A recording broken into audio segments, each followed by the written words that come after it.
welcome to Dreamland, a program dedicated to an examination of areas in the human experience not easily nor neatly put in a box.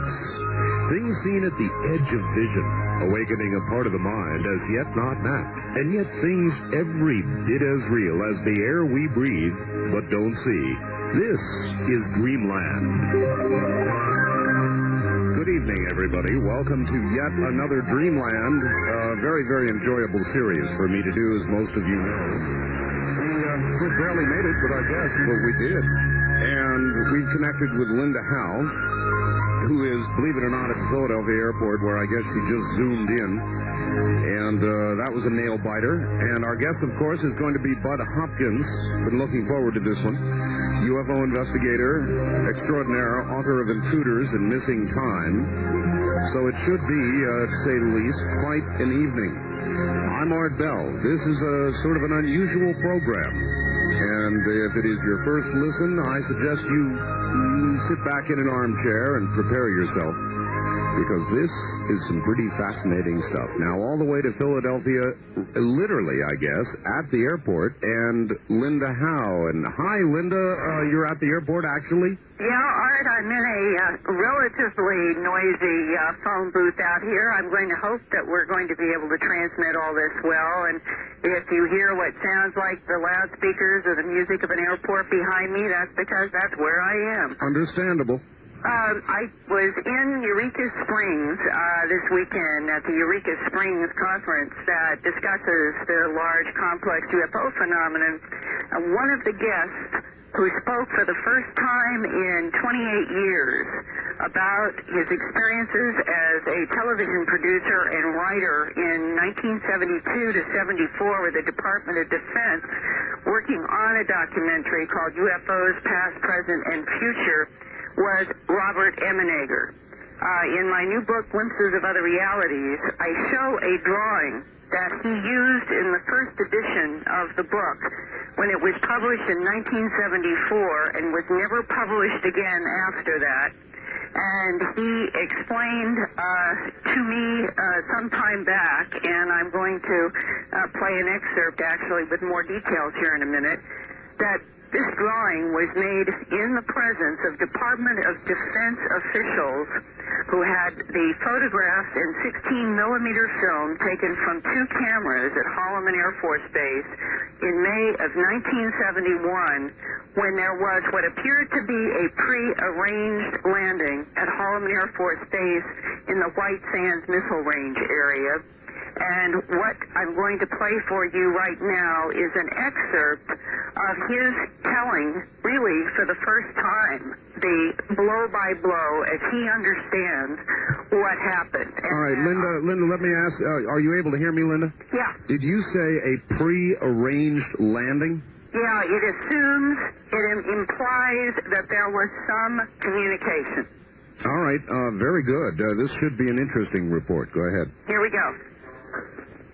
And I want you to know that the cord from my tape recorder and the cord from the payphone don't overlap. This will be about 5 or 6 inches from the speaker on my tape recorder, so let's see how this works. All right, okay, let's try it. He said that there were three ships which were filmed by a ground camera and a helicopter. He even gave me the names of the cameramen. But none of them seemed to be in difficulty, or because of the way it sort of watered down. It's not falling leaf. Kind of a falling leaf, and it landed at the base. But it seemed like there was some understanding ahead of time. I'm not sure of that, because they said they dispatched a couple F-104s, I think, of that big monstrous, it's wonderful to see them, flying around, but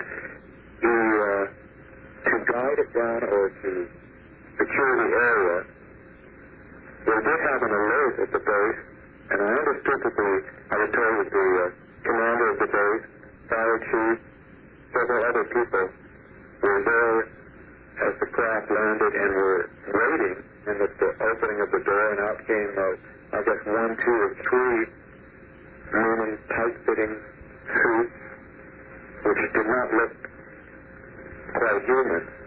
They had those cat-eye look to them. Very, very thin mouth. They had almost like a Sumerian-looking hat, as a matter of fact, rope design, and even Sumerian-looking face. It would look like that to me. With a very large, almost beast-like nose. Yes. That they were met and taken to, there's an area there where the buildings are no longer exist. When I went there, I asked where are these buildings, and they said those 2 barrack buildings were torn down. There's no significance to that. They're always tearing things down. And with the craft, the one that did land was taken down to the end of Mars Avenue and put in a very small hangar. This is what I was told. They were met by an Alfonso Lorenzo, at least that's the name that's on one of the documents I have. He was supposed to be a biologist or an electrical He was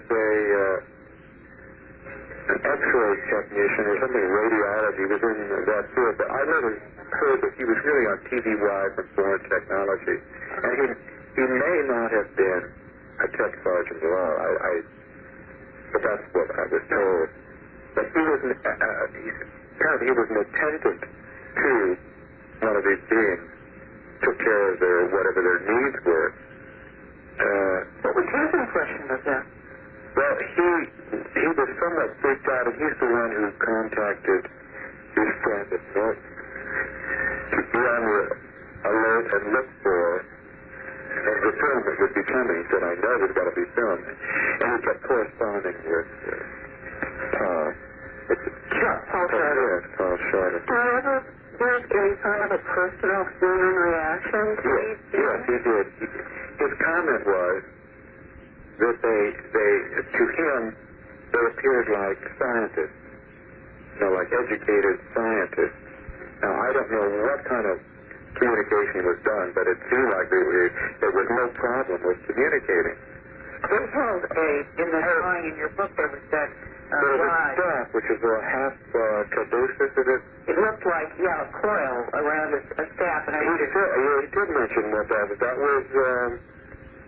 That was a communication sort of ability to also, I imagine, to paralyze or to do whatever. It was like their leadership role. And it's very interesting that we have, all through our military history, we've had the short baton as a symbol of leadership and power.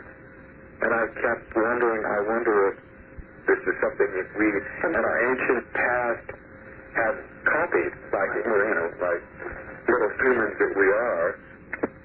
All right, I want to double check. Is this coming true at all clearly? Well, not very, Linda.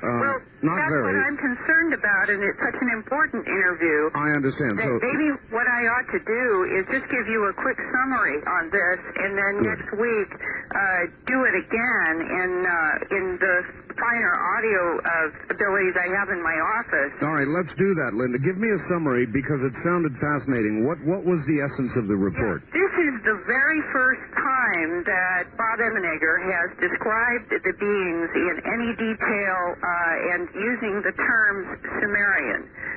He said this was the context within which they were described, the same kind of pleated headdress that rose over a bulging head. He said the eyes did have vertical pupils. He referred to them as cat eyes. They were holding a rod in the left hand, which is in the drawing, that had a coil roping around it, that he said our people understood to be both a communicator and something that they could use as a paralyzer if they were threatened in some way. All right, this is fascinating, Linda, but I'm a little bit lost. Exactly where and when did this occur? This was May 1971 in a portion of Holloman Air Force Base. 3 discs, this is the part apparently you could not hear easily, came down at this particular air base. They were met by a party of us. There were 3 beings. One of those is the Alfonso Lorenzo name that he was referencing, who was in some scientific capacity there, who was saying that his impression of these beings was that they were scientists. And he was describing that in this meeting of these beings that, for all intents and purposes, seem to be like the so-called old ancient Sumerian gods, at least in what we have in replicas of stone statues, they and their craft was transported for reasons that he said had something to do with a repair, but he was not sure if that was a cover story and there was some other reason, but that this was put on some kind of a truck covered with a tent and transported to a building at the end of a street that was called Mars Avenue. This happened in May of 1971, according to Emmenager.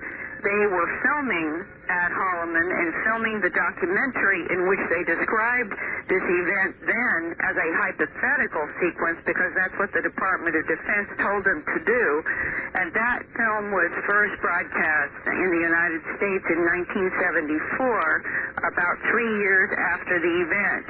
For those who have seen that documentary at conferences or maybe on television in late night, it was one of the last projects that Rod Serling did as a narrator.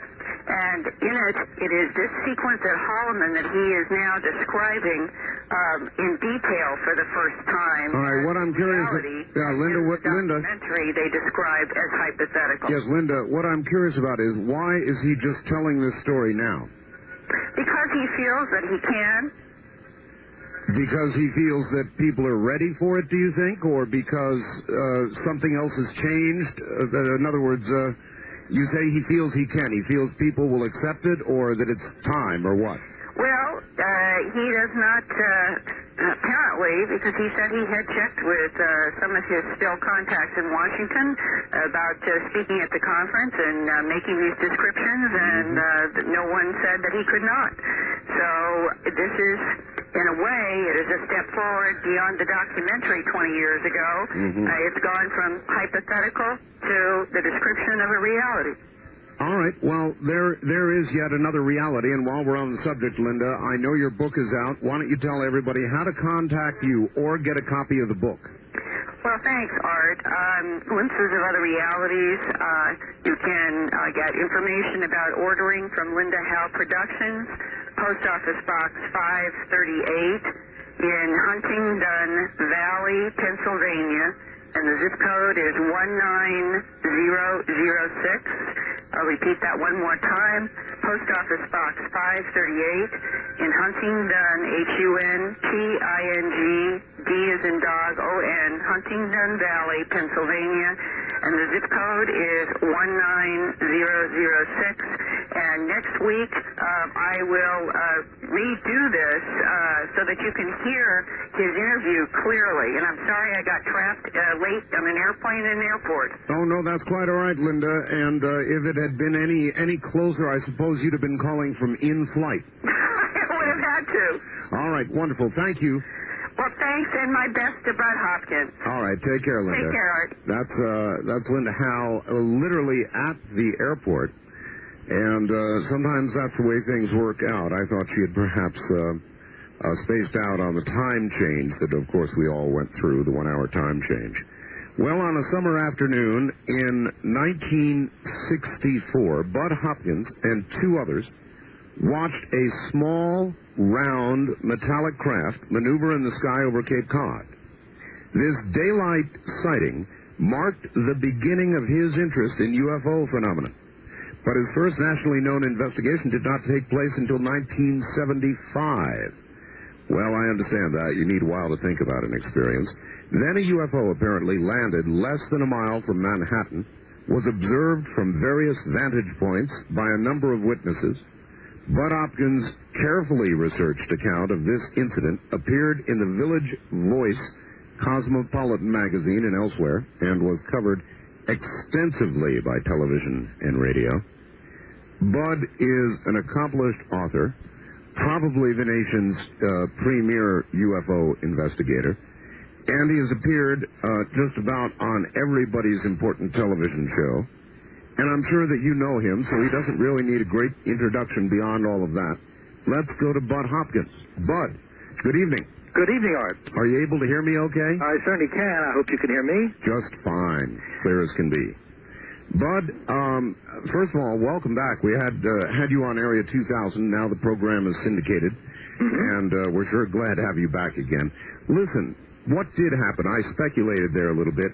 I had my own sighting, Bud, and I had to sit back for a long time after it and think about it. Was that the case with you? Yeah, that was the case, and of course, I didn't think of myself at any point of someone who was going to do investigations. I was making my art and exhibiting, and that was my life. And it wasn't until this friend of mine reported an object landing near his car and little guys getting out, little figures and so forth, right, in a quite dramatic way, that I just simply thought, I've got to look into this. And so I think I was sort of pulled into this business by circumstance rather than by choice. But I think you're right about sitting back and thinking it over. You see, no one can overestimate, really, the resistance all of us have to what this really implies. This is the biggest change, the biggest event in all of human history. It is, if it's going on. And the evidence is there, and it is so absolutely shocking that people who have the experiences are sometimes even more hesitant to accept their reality than the people who are just reading about them on the outside, because it is so shocking. Sure. As you got down line from your experience a year or so, Bud, did you find that you began to question the experience yourself in your own mind, or did you find it became more clear to you? Well, that's an interesting question. I would say, depending upon the day you might have asked the question, one or the other might have been the answer.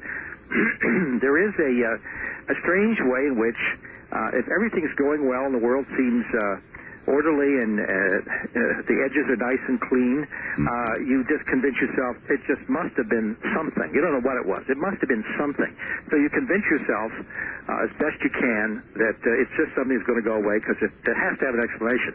On the days when the imagery comes back in your mind vividly, and God forbid you've read about somebody else having a similar thing, it comes back to haunt you. This really happened. Right. And so I do think that the ambivalence is bound to be there. You know, one of the things, Art, that bothers me a great deal is TV programs or whatnot, when they're dealing with people who've had abduction experiences. They will say so-and-so claims to have been abducted. Right. No one, but very few people will step up and say, I had an abduction experience, I claim this. What people really say is, this happened to me, it is so confusing, it is so upsetting, it's totally real as far as I'm concerned, but it just can't be. I'm having trouble even believing it. Sure. So therefore, it's a long way away from a sort of a cold-blooded, clear-eyed claim for anybody. Well, maybe it's easier for the storyteller, no matter how it is, how real it is to the individual, Bud. Maybe it's easier for the storyteller to, in essence, give themselves an out if the other guy, hearing the story, says, "Boy, what a bunch of baloney." Yeah, well, I don't think it's so much the fear, although that does enter into it, the fear of ridicule. It's the fact that if you accept the reality yourself, what this does to your whole belief system about virtually everything in the world. Yeah, but there's a lot of fear about the listener and how they're going to react. I remember after my experience, I thought, do I say anything or don't I say anything? I finally decided to, but I was in great fear, Bud, about what people would think of me. Yeah, that's true. Well, this is, excuse me, I've just finished writing an article, which I'll be publishing fairly soon. I'll send to the MUFON Journal. And the title is Losing a Battle but Winning the War, something to that effect. Yes. The basic point is that we're winning the war about bringing this material and this phenomenon, the abduction phenomenon, to more and more serious mainstream attention. Matter of fact, just last week I had Susan Spencer here from 48 Hours doing some work. They're going to be coming back next week on a 48-hour special. But I mean, the New York Times, Time Magazine, I've been interviewed recently by, a lot of very fine mainstream people. We are winning the war for simply the idea that this has got to be taken seriously. Whatever idea about it you want to have, whether you think it's some completely strange, new, modern psychological aberration or whatever, or whether you feel that these events are real, still more and more people are coming to the conclusion you can't just sit on the sidelines without looking into it. But the battle we're losing is the fact that a particularly virulent group of what I call true believers are people who believe that this cannot possibly be true. In other words, they have a very narrow belief system. These people like to think of themselves as debunkers or skeptics or whatever, but there's a very narrow group of them who have set about almost single-handedly to make a climate exist, to bring about a climate of opinion that makes it almost impossible for serious people with a lot of risk to come forward and talk about their experiences. Sure. That battle we're really losing. I've worked now with maybe 450 people, something like that, one-on-one, who have had abduction experiences. And one of them was a NASA scientist. I was just approached the other day by my seventh psychiatrist who's had his own experiences, police officers, military, and so forth. Actually, a person I'm going to be working with shortly, her father was up for an Academy Award recently, a major category. These are people from all walks of life who now, of course, if they did come forward, it'd be extremely important for the credibility of the whole issue. Right, but I was going to ask, what happens to a NASA scientist who claims or claims publicly that he was abducted? Well, might be looking for a new job. I don't know. It's hard to say, but I would say to any NASA scientist in a situation like that, don't go public, because the climate that's been established of ridicule by these virulent reputation trashers, really, is such that they are trying to create a climate in which nobody can come forward and talk about this objectively in terms of personal experience without enormous risk. And to show you the level of the risk, I've received 2 letters, 2 different people, women, who had explored their experiences, and now we're in the divorce court, and their husbands were trying to get custody of the children on the grounds that the wives were crazy because they believed they'd had these experiences. You can imagine, if you were a neurosurgeon or if you were a police lieutenant, would you ever come forward and talk about that under the present climate of ridicule? No, I don't think so. I advise people not to. It's really amazing that this many do, and if you get a chance to talk to them first, you say, no, don't do it. I actually do. Now, I'm involved in an extremely important case here in New York involving witnesses to an abduction that was evidently put on for people to see. I mean, a very important political figure was involved as a witness, and it was a kind of a show for this person, I believe, as the inferences you make from the evidence. And there are numerous witnesses, including a new witness that I had just recently uncovered. But the point is, I have given the advice to these people not to come forward because the skeptics are ready to savage anybody who reports this kind of experience. Well, I was about ready to ask you for some names, but obviously that's not going to happen, is it? Yeah, can't do it. And that's a big problem. That's a battle which we really are losing. How big a person are we talking about, Bud? Well, we're talking about, it's hard to say. Let's find an analogy.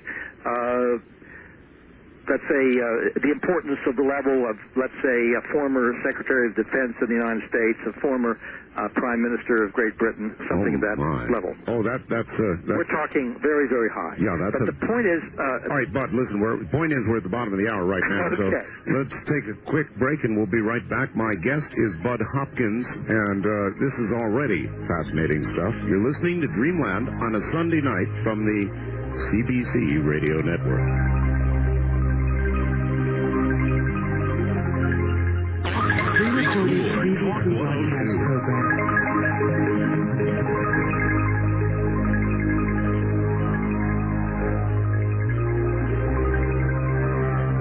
This is a pre-recorded, previously broadcast program.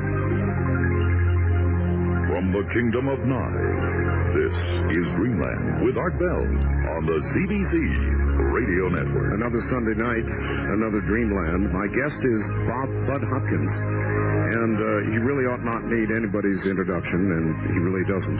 He is the nation's premier UFO investigator, author of Intruders and Missing Time, and talks about all that sort of thing, and he's telling us now about a fascinating case, actually, involving somebody up high who's had an experience, an apparent abduction, and has been interviewed recently by 48 Hours. And, Bud, I want to ask you about 48 Hours. Have you noticed any sort of sea change, Bud, in the way 48 Hours and other programs are coming at you? In other words, are they more serious about the subject? Absolutely, Art. I don't think there's any doubt about it. And I believe that this really the change began back in '87, because there was a simultaneous appearance of my book Intruders through Random House, Whitley Strieber's book Communion through Morrow, and Light Years by Gary Kinder. I've forgotten the publisher, but it was a major publisher. 3 books came out at the same time, taking the subject very seriously, and they were published by major publishing houses. And at that point, there was just no way that the press could totally ignore this, and things began to change at that time. I was favorably reviewed in the New York Times and the Washington Post and places like that.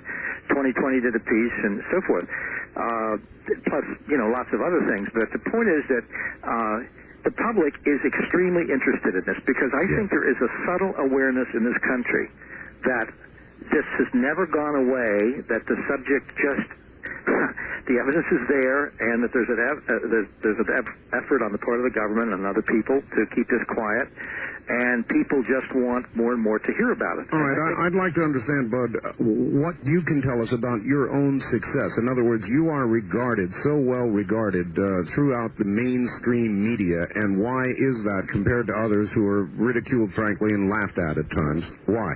Well, I don't think, maybe you should ask the press to answer that question instead of me. I can just tell you what I try to do, and that is I try to never make any assertions beyond those that I feel the evidence can really support in a very clear-cut way. I tend to sit on aspects of the phenomenon which are more outre, more peculiar, which I cannot really support so well by clear-cut evidence. A lot of people want to go with the most dramatic story they can find, which of course then makes it sound as if, even though they may be very sincere and actually have some evidence for it, but it makes them sound a little bit more like the supermarket dreadfuls, those little papers, than serious individuals. And I think that I can say I haven't really had to retract anything that I've written over the years, simply because I've been very careful. And I think that carefulness comes out because in people's response, and they feel that, well, here's somebody who doesn't sound wild and crazy and does marshal his evidence, and perhaps he should be attended to or listened to. I think that's perhaps, I hope, that's the reason why I have received more attention on some of these subjects from mainstream people. All right. What about people like Phil Klass? Phil Klass I'm going to have on the program in debate in a few weeks. How has Phil treated you? Evenly along with everybody else, Bud? The man has lied, as a matter of fact. You see, when we talk about balance and Philip Klass, it would be as if you were having a program on politics, and supposing I were Senator Lautenberg, say, and for balance you got Lyndon LaRouche. Mm-hmm. No, I understand. I'm going to have him on with Stanton Friedman, though, and Stanton can hold his own. Well, he can hold his own, but, years ago, Mort Saul said that he defined a liberal as a masochist who will buy and read everything a bigot publishes. And I've always thought of Philip Klass as essentially a bigot. There's no sense of his having an open mind on any of these issues. And just to show you what's the typical situation, why I can say these very harsh things, and I don't say harsh things about many people, but as an example, he wrote a book attacking me at great length and attacking a number of abductees, Charles Hickson, Betty Hill, Kathy Davis, many, many different people. Sure. Attacking the entire phenomenon, and had never interviewed or spoken to a single solitary person that he wrote the book about. All right, let's look at motivation for a moment. There are those who say he works for the government, he's part of the disinformation campaign, or do you think it's just a personal thing with him? Well, I don't really know. I shouldn't even say. If he's working for the government's not getting its money's worth. Let's put it that way. I don't know what his problem is. I think he adores the publicity. But at any rate, I'd just like to make one point very clear, just as an example of the way he operates. He started attacking abductees, and he doesn't do this in any kind of even attempt at a gentle way of saying, well, maybe these people are misguided or something. He implies everyone is a liar and a crook. This is his basic. Recently in the Times, he said, he was quoted as saying, these people aren't crazy, meaning there isn't a mental problem. Right. They're just little nobodies. This is the only way they can get on the Oprah Winfrey Show, which I think is, of course, a wonderful piece of self-description on his part. I'll ask him about that. But at any rate, I mean, that's not the voice of a scientist. That's the voice of a mad fanatic. And let's always remember that Santayana defined a fanatic as someone who, when he loses sight of his goal, redoubles his efforts. Yes. And but this is the point I'd like to make. He started attacking abductees a long time ago, saying if they really had these experiences, they would report them to the FBI. Which is kind of funny. If you're Charles Hickson and you're in Pascagoula, Mississippi in the middle of the night, how do you find the FBI? Absolutely. You go to the local police. But at any rate, he said the reason they don't report to the FBI is because there's a federal law against falsely reporting a kidnapping, which would imply that they're aware of that law and therefore since they've made up the whole story, they're afraid to report it. Right. Well, of course, to report it to the police, there's a state law always against falsely reporting a kidnapping, too. It's the same thing. It doesn't make any difference. You don't have to bring in the FBI. But years ago, under the Freedom of Information Act, we got an internal FBI memo describing an abduction reported to it in 1967. And copies of that were sent to class, of course. Meanwhile, when I did the Oprah Winfrey Show with him one time, the only time and I will never do it again, the only time I ever appeared with him, I handed him a copy of my letter to the FBI reporting all of the cases that I had been working on and demanding an investigation. Oh, really? How do you react to that? Well, he was, of course, his immediate thing was to counterattack and say, well, you should have done it earlier, you know. Huh. And, of course, it was an exercise in futility because the letter I got back from the FBI was exactly what I expected. You know, dear Mr. Hopkins, the FBI does not look into such cases. Please report it to MUFON, etc. At any rate, the basic point is that as recently as 2 weeks ago or 3 weeks ago, something like that, someone was interviewing him and he went into his FBI routine again and said, maybe because of the law against it, maybe that's why to this day no one has ever reported a UFO abduction to the FBI. Now that is an outright lie, which he knows it to be a lie. I don't know what's eating the man. He certainly seems to be an unhappy human being. But I wish you well with your experience. I think I've talked as much as I want to about this man. Yeah, that's fine. My next question would be a really broad one, Bud. What is it, in your view, which is and has been for years now been seen in our skies? What are all these things? How many of them would you say are legitimate, possible extraterrestrial visitors of some sort? Right. Well, the first point is as to what they are. I mean, obviously, none of us know what they are in any kind of absolute way. We know what they aren't. Yeah, the word alien defines something in terms of what it isn't. You know, when I'm in Mexico City, I'm an alien. It doesn't say anything about me. The basic point is they're not from Nebraska or wherever. I mean, they are an alien phenomenon. Therefore, what we can say about their origin and their nature is always speculative. And I always quote, to show the impossibility of getting at it correctly, Scott Rogo once made the remark that he didn't, I think he must have regretted this. He was a good man and died far too young, but he did make this little slip, and he said he didn't believe that UFO occupants were extraterrestrial because they were not doing what extraterrestrials would do. Oh, and how does he know what... Well, that's just the problem. Yeah. So when people get into arguments about, I think they're interdimensionals, and somebody says they're time travelers or they're whatever, I just sort of slink away from the argument. We know that they're not human. What do we know about them? We know that they obviously exhibit intelligence. They have a humanoid appearance. They have obviously a technology which is thousands of years ahead of ours. They seem deeply interested in us. They are deeply foreign to us in their sense of not really understanding human emotions. We know many, many, many things about how they behave, but as to what the bottom line is, what their goal is ultimately, what they're going to be doing a year from now, 20 years, 100 years from now, we have no way of knowing. You are okay, but you are nevertheless convinced that they are in one of those categories, whether it's interdimensional or it's extragalactic or whatever it is. They are physically real at least some of the time. Now, they seem to be able to dematerialize, virtually disappear, and so forth and so on. Whether you want to invent a term called interdimensional, or whether we want to just say it's an advanced technology, you can flip a coin. It doesn't really make any difference to me.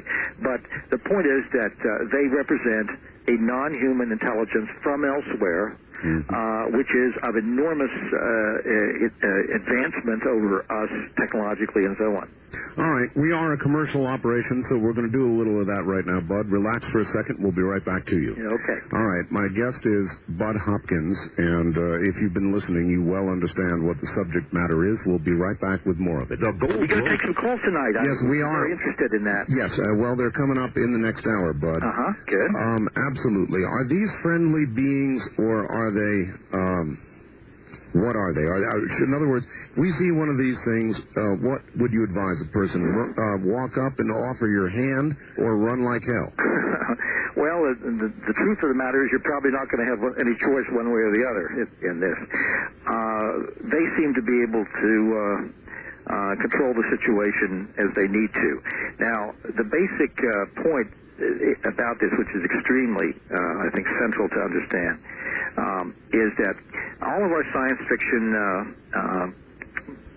films and the simple stories and so forth have always dealt with visitors from outside, extraterrestrials or whatever, as one of two types. Either they're going to come as conquerors, body snatchers, etc., or they're going to come as saviors to clean up the environment and close up the hole in the ozone layer, etc. They're either going to be, in other words, gods or devils. Yes. And neither one of those descriptions fits what we're getting. What we're getting is, we might call a third world, a third force. They seem to have their own agenda. Their own agenda does not involve any kind of causing of deliberate pain or deliberate hardship or taking over the world or anything of that sort at this point, because they've been here for a long time, and I have abduction cases that go back to 1929. They could have done an awful lot of mischief had they wanted to in the meantime. And, of course, in all of that time, there is absolutely no sign they've done anything to help us out either. Nothing stopped, for instance, the Holocaust. Nothing stopped our dropping bombs in Hiroshima.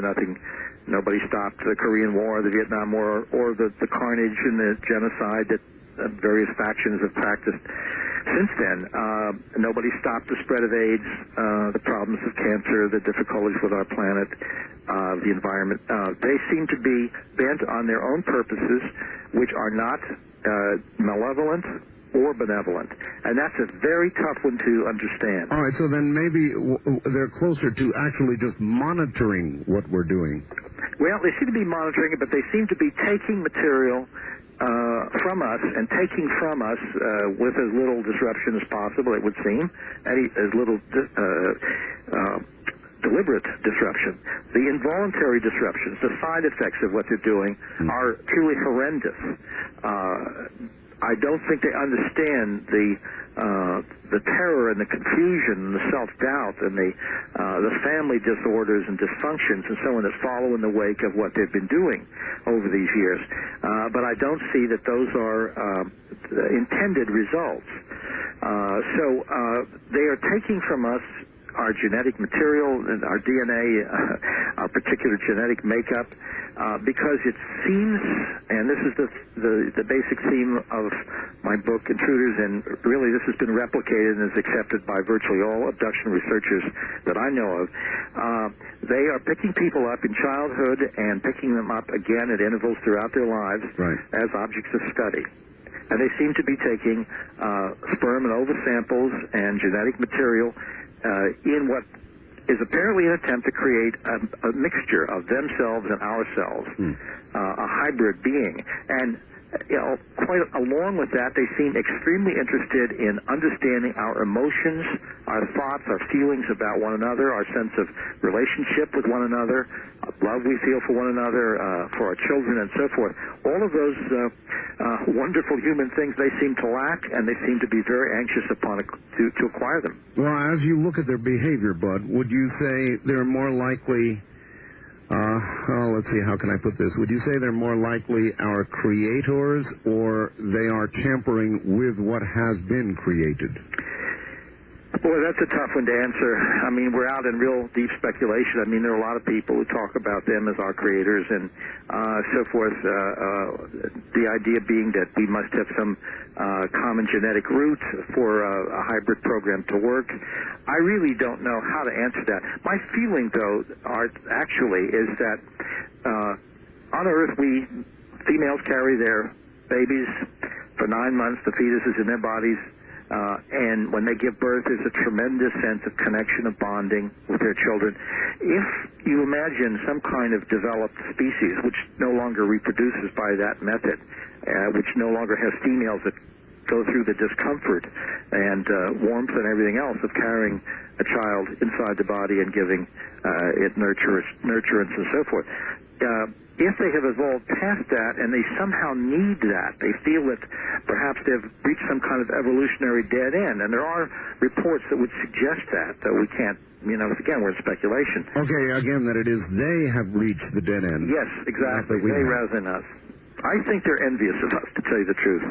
I think that they're gaining spiritual and emotional nurturance from us at the same time that they're taking, forcibly I should say, genetic material. All right, a lot of people speculate in order to do that, there was with our government or somebody a deal made, Bud, a long time ago, some kind of a technology swap for genetic tampering permission or whatever. I think that's totally without foundation. I think it's even kind of ludicrous, just on the ground that if all we've gotten out of it is some stealth technology, as people allege, stealth planes manage to cost an inordinate amount of money and don't even work very well. I don't know what we've gotten out of it. I don't see anything that we've gotten out of it that any kind of quantum leap in technology. I wouldn't, on the other hand, say that we haven't perhaps found wreckage if they have had accidents and acquired that wreckage and tried to reverse engineer that wreckage in some way to learn what makes their equipment go. But the idea that, I always used to think, under the previous administration, I always sort of made a joke about it, that I always saw the idea of small gray men with clipboards standing in Dan Quayle's office with a list of children they wanted to abduct that week, or aluminum siding salesmen, or whatever. I mean, it's just totally foolish. They can do whatever they want to do. They don't have to ask any government permission from anybody. I think that kind of theory gets foisted upon us because a lot of people who look into this have a natural paranoid tendency, and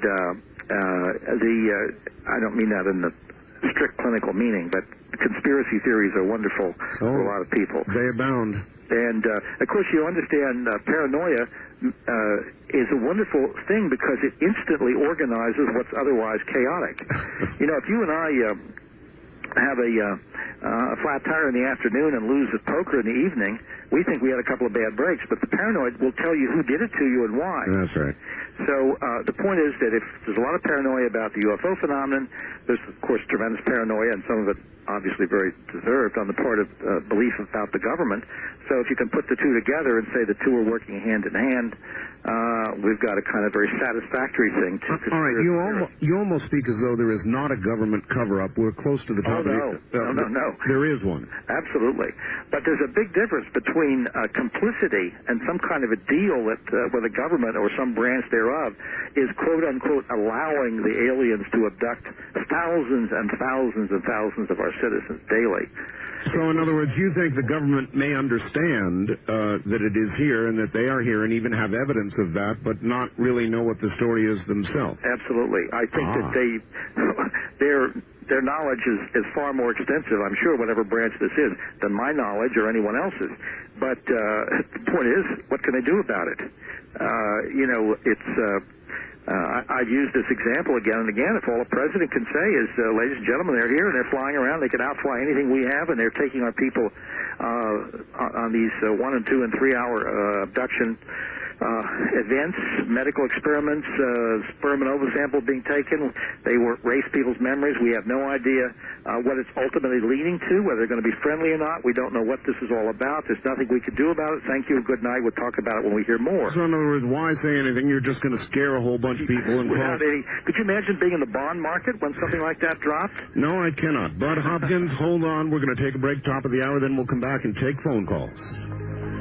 This is Greenland. On a Sunday evening, I'm Art Bell. My guest is Bud Hopkins, nation's premier UFO investigator. Get close to your telephone. Get ready, because you're about to have an opportunity to speak to him.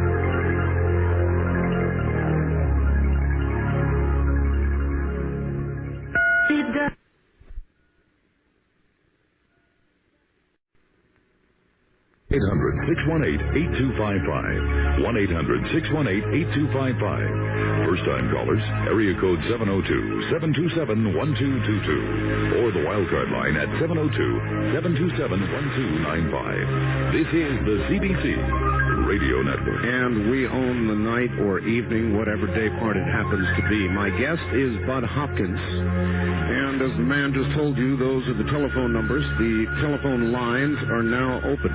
Bud is our nation's, I believe, premier UFO investigator. I'm honored to have him on the program. Bud, are you there? I certainly am. Okay. And if I may just make a comment, because we do live in the real world, too, with all the rest of this, I'm sort of astonished at the heavy-duty right-wing bias of the news reports we're getting. It's really quite on your program.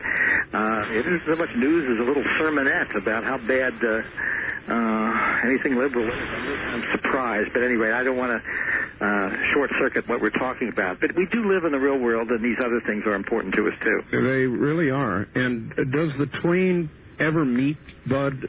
Oh, yeah. It does. Yeah, absolutely. Well, the twain meets in the sense that these experiences, and we're again dealing with the whole abduction phenomenon, these experiences have such powerful effects on people's lives that there is no way that your day-to-day existence is not affected very subtly by what's happened to you. Now, just to give you a quick example, if these experiences have happened in childhood, and that's where they seem to always start, versus abducted as a little child, and you're 5 years old and you wake up and you can't move, you're totally paralyzed, and you feel there's some strange figure that's come out of the closet or whatever with his huge black eyes, and you feel yourself floating or whatever, and you don't remember all of the experience. You come back with a cut on your leg that wasn't there. Maybe you're upside down in your bed, or maybe your pajamas are no longer on, they're on the floor or something, and all the signs of physical problems,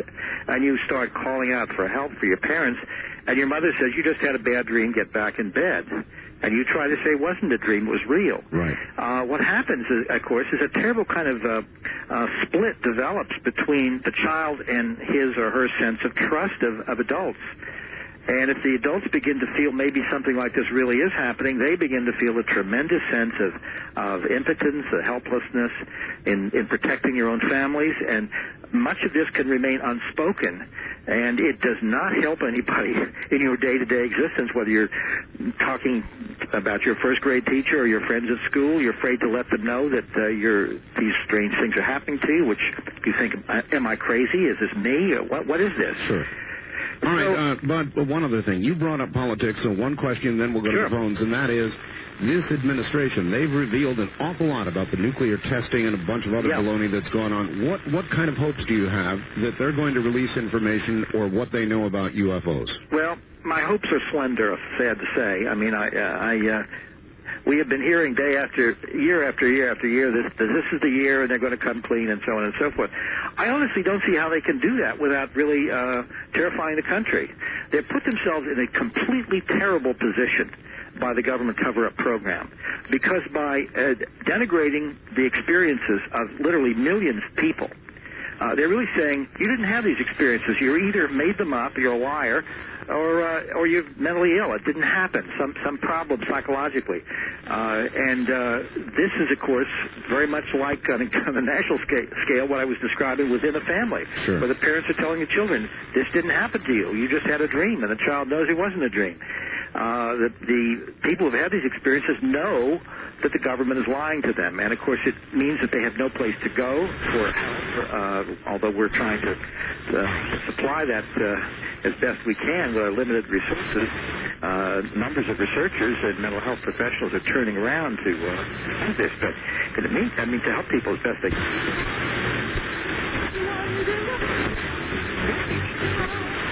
Enormous damage, and of course if they admit now after years of lying about it, as I said, I wouldn't want to be in the bond market when this happens. So they're really in a spot. Right. All right. Let's take some phone calls. On our toll-free line, you're on the air with Bud Hopkins. Good evening. Where are you calling from, please?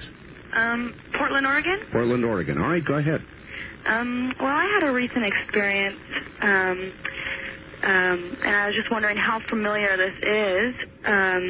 Not too long ago, I had just gone to bed with my fiance, and it was quite late. It was about midnight, and I felt as though something had entered my room, and I opened my eyes, or tried to open my eyes, and my vision started to just kind of blur, and then my hearing went out, and I was completely paralyzed. And all I really do remember seeing is something kind of dark, and not too huge, but kind of large. And then I remember trying to yell or scream for my fiance, and all I remember being able to do is kind of mumble and groan a little bit. And then not too long after that, he was shaking me, as if he was trying to wake me up. And then after that had happened, I still couldn't move or hear or anything, and then there was like this loud wind in my ears, and then I was able to get up and scream and tell him to turn on the lights, and that's basically all I remember, except for that the next morning I woke up and had a bruise across my shoulder that hadn't been there before. Well, this is something that should definitely be looked into, and we have some people in Portland. You're very fortunate to be in a city where there's a very sensitive investigator whose name I don't want to give over the air here. This is what I would suggest you do. If you write to me, this is the address for anyone who wants to describe an experience. Just write to me, care of IF, just the initials IF. It stands actually for a Truro Foundation, but just say IF. Okay. Box 30233. Okay. And that's New York, New York. And the zip is 10011.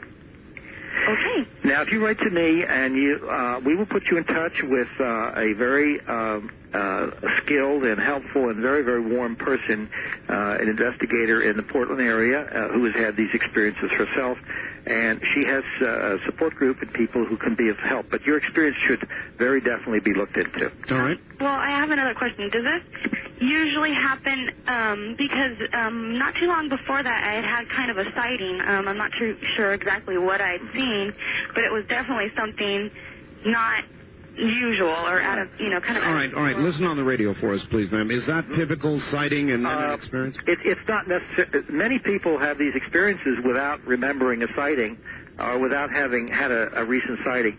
According to the Roper survey, it would suggest that perhaps more people have had abduction experiences than have had UFO sightings. We used to think of the abduction as a kind of a bizarre, very minor aspect of the whole phenomenon, but now I think it's, of course, the central purpose, and UFOs are, as it were, the getaway car. And as I pointed out, we spent originally, before we accepted the idea of abductions, we spent many years trying to get the license plate number on the getaway car without having figured out what the crime was. Right. So UFO sightings are not necessary for someone to have had these experiences. All right. On the wildcard line, you're on the air with Bud Hopkins. Good evening. Where are you calling from, please? Good evening. This is Fritz from Los Angeles. Los Angeles. Yes. Okay, Fritz. Go ahead. Now to a very serious, sensitive subject about the alien. Way back in 1965, I learned about two alien federations on a cosmic doorstep. Now, the kind ones with a democratic, utopian, free will belief, and the not-so-kind ones with a socialistic, I'm your leader, you will follow me system.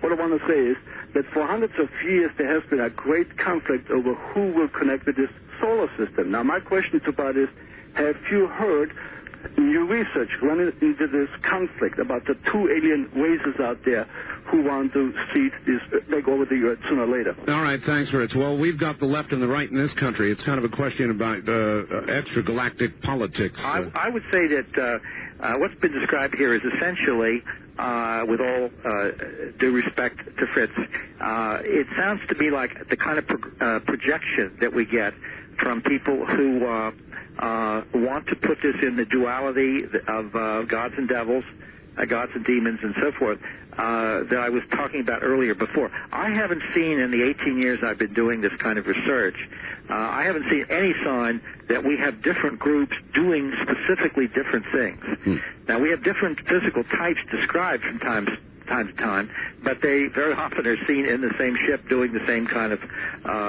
work with human beings that I've been describing. Do you think that they are in contact with each other, aware of each other, or are we being simultaneously contacted or sporadically contacted by many different groups and different origins? Very hard question to answer, Art.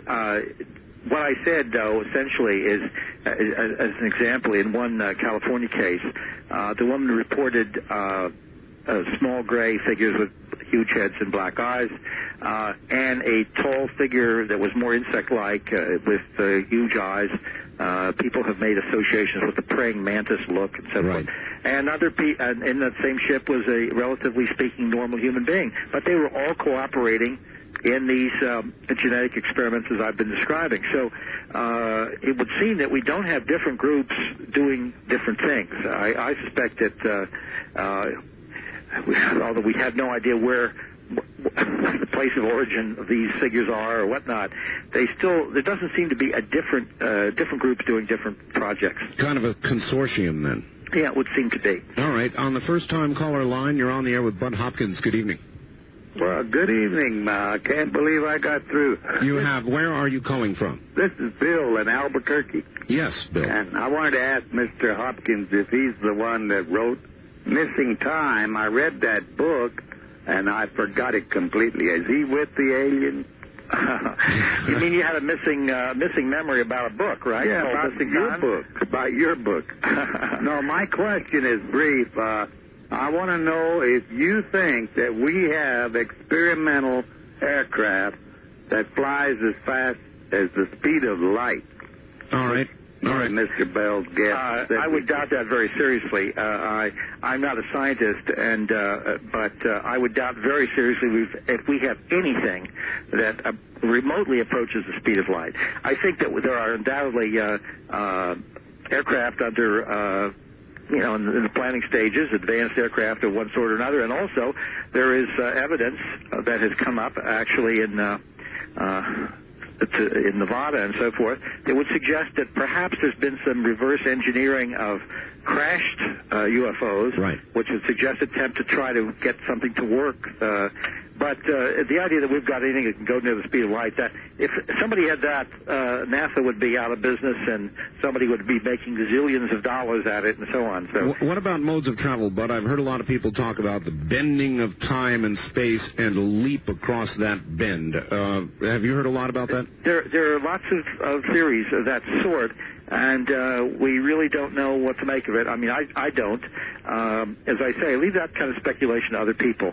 I'd rather stay with the data and away from heavy speculation. It's fun to do, but we know that this is going on in the lives of many, many millions of people, actually. How they get here, how they travel, where they're coming from.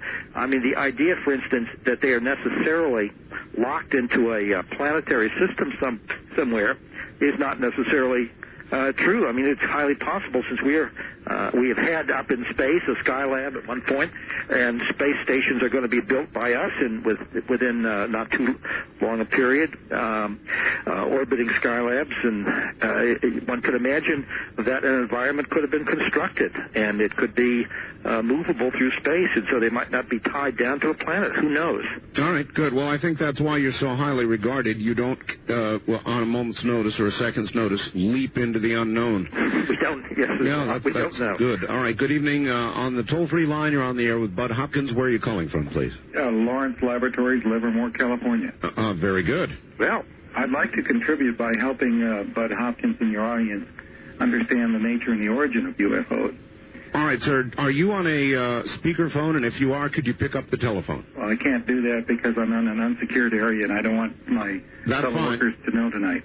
That's just fine, then. Go ahead. We'll put up with it. Just before Einstein passed away in the 50s, he was working on the time continuum theory and trying to explain it. UFOs are simply our descendant scientists from the future who are visiting us from all points in the future and studying mankind without interference. And on what basis do you conclude that?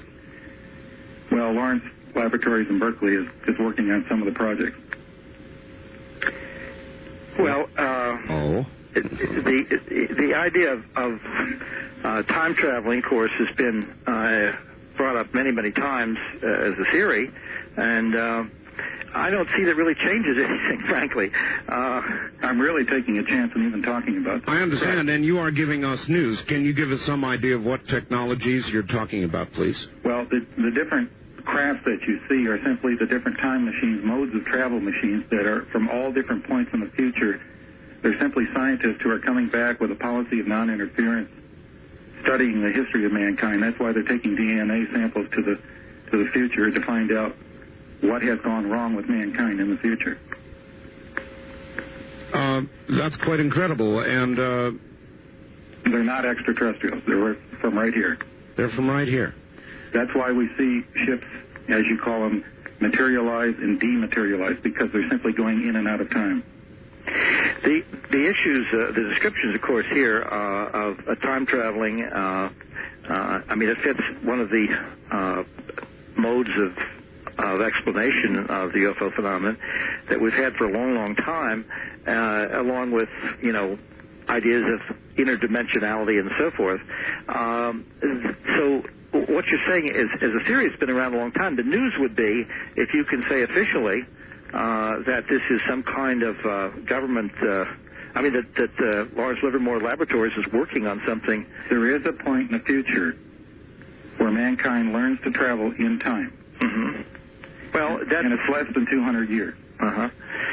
Well, the issue would be if some kind of statement could be made that would be official about this, that would be the big news. Maybe this caller would like to comment on the paradox problem, since you seem familiar with what... There is no paradox if there's non-interference. All right, good enough. All right, I've got to run, caller. Well, there is, of course, an amazing amount of interference. Lives are being interfered with daily. Suicides have resulted in this. In other words, the interference is extraordinary. So it isn't a question of let's say, deliberate interference in the sense that governments are being changed or altered or something, but lives are being altered on a vast scale. I don't feel it's possible to say there's been no interference. But that was a remarkable call. Would you like that person to contact you privately?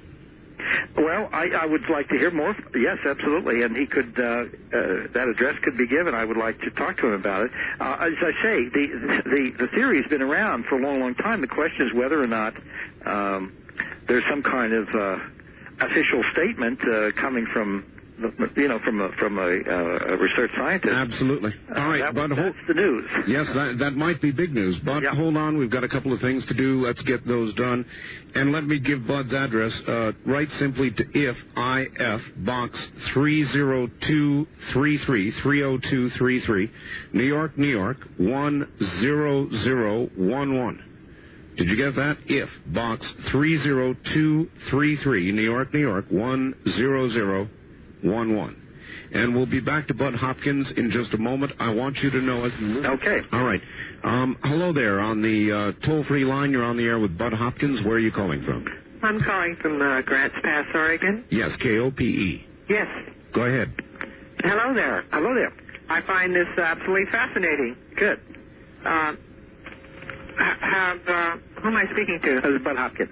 Oh, have you heard of the Sumerian story of how humans came to Earth? You're talking about the ancient astronaut work, and this is Sitchin's work and so forth? Yes, about the two brothers who came down from a 12th planet. Their father was the leader, and his name was phonetically written as a star. One of the brothers had a staff with a snake on it. Yeah, this is material you've gotten from Sitchin's books, is that right? Some of them, yes, and some of the ancient writings of the Sumerians. Right. I find this absolutely fascinating, and I find it also plausible. Do you? Since they took the fertilized egg of a human being here on Earth and reimplanted it in the egg of the female astronaut, it seems to me so modern in its concept. Then they wouldn't have any idea that this was possible. Right. All right, thank you. We're way short on time. It's almost mythology. Essentially, I just hesitate to ever speculate on ancient astronaut issues. There's so much going on. I've had two people call me not too long ago, in the past month. Two people call me after they had been returned from an abduction that had ended within about a minute or two from their phone call to me. And to worry about the Sumerians at this point in my life seems a long way away. I'll leave that to the historians. All right, Bud, we're at the bottom of the hour. It's almost mythology, isn't it? Yes, it really is. All right, Bud Hopkins is my guest. This is Dreamland on a Sunday night. I'm Art Bell. If you'd like to join us, pick up a telephone. I know it's very busy, but keep trying. You will get through. You're listening to the CBC Network. This is a pre-recorded, previously broadcast program.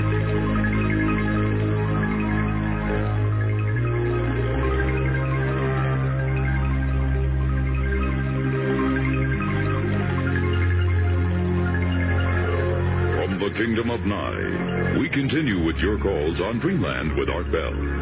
Call Art now, toll free at 1-800-618-8255. 1-800-618-TALK. First time callers, area code 702-727-1222. 702-727-1222. Or the wildcard line at area code 702-727-1295. 727-1295 in the 702 area code. Now again, here's Art Bell. And Bud Hopkins. Good evening, everybody. An unusual opportunity for you to talk to what I think most of us consider to be our nation's premier UFO investigator, Bud Hopkins. Bud, are you still there? I certainly am, and I'd like to make a comment here. Your point was the man was on a speakerphone a minute ago on the Lawrence Livermore call? Well, when I first heard him, I thought it was a speakerphone, and it may have been, and it also sounded like a portable because I heard it kind of wishing around a little bit. I see. What did he say it was? What do you mean? I forgot what he said, what kind of phone it was. I'm a little suspicious of the call, frankly. Yeah, I'm glad you had a chance to think about it. You thought it was perhaps not real at all. People don't tend to call and say, I'm calling from Lawrence Livermore Laboratories, to tell you the truth. It's true. If someone is from a very highly secure area, making a phone call and having his voice go out and so forth, with apparently sensitive material, it's not the sort of thing that you announce on them. It is true. We're talking careers here. Yes, exactly. It's much more likely to say I'm a truck driver who stopped at a truck stop here, but I have this information. You know, this is what I have heard or something. Anyway, we can move on, but I just wanted to say for the audience, I may be doing this gentleman an injustice, but I'm not so sure about it. Let's see what you get in the mail.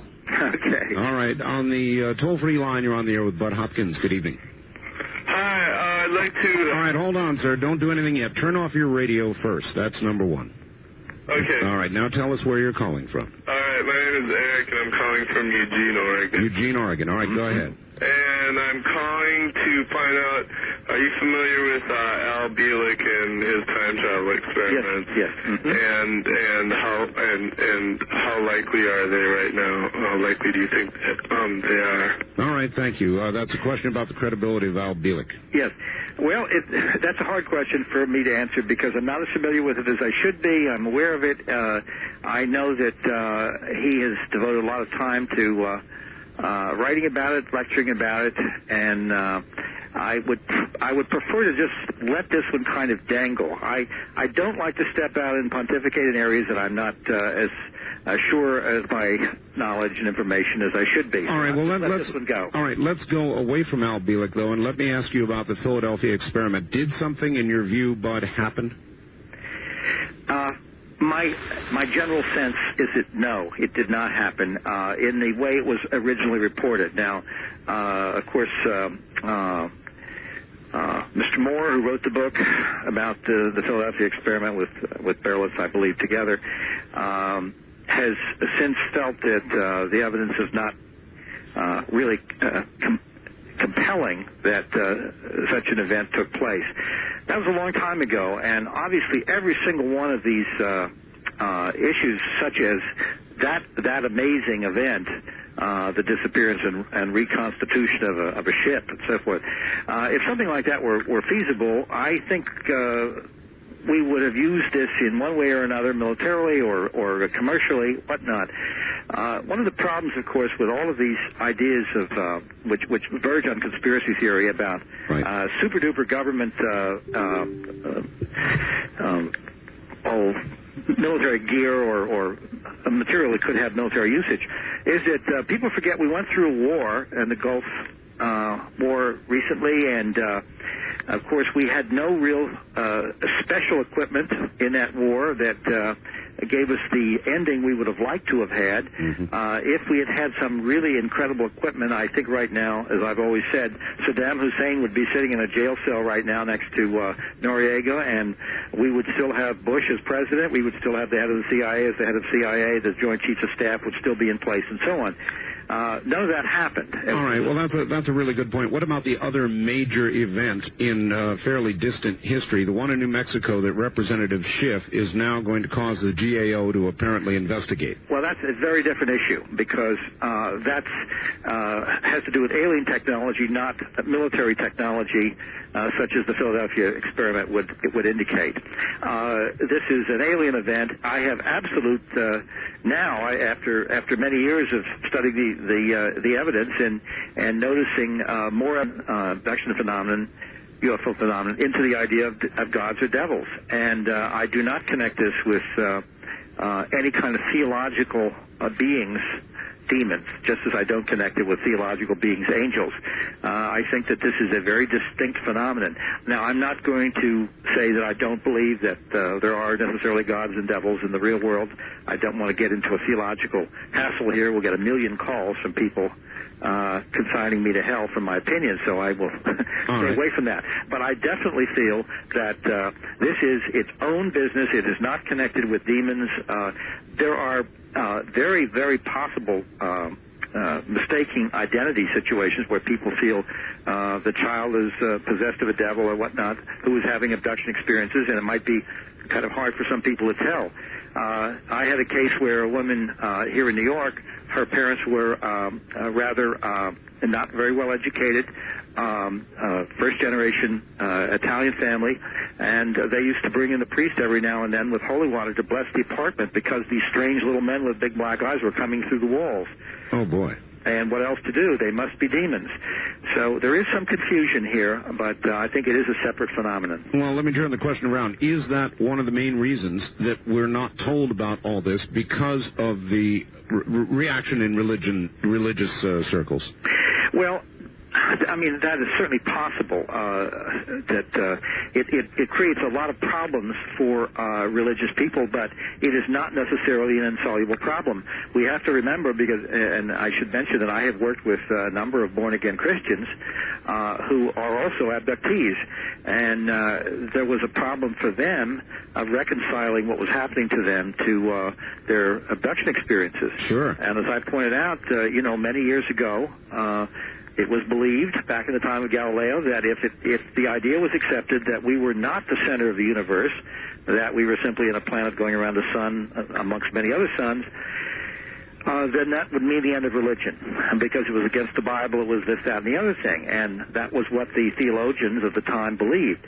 And, of course, now virtually everybody understands that we are just a planet going in a particular solar system. But that has not damaged religion. Theologians managed to make sense of this and harmonize this new information with the Bible. And Christianity has not suffered as a result. And I think the same thing can happen with this. All right, good. Well, I want to get off course here. On the first-time caller line, you're on the air with Bud Hopkins. Good evening. Where are you calling from? Spokane, Washington. Spokane, Washington. All right.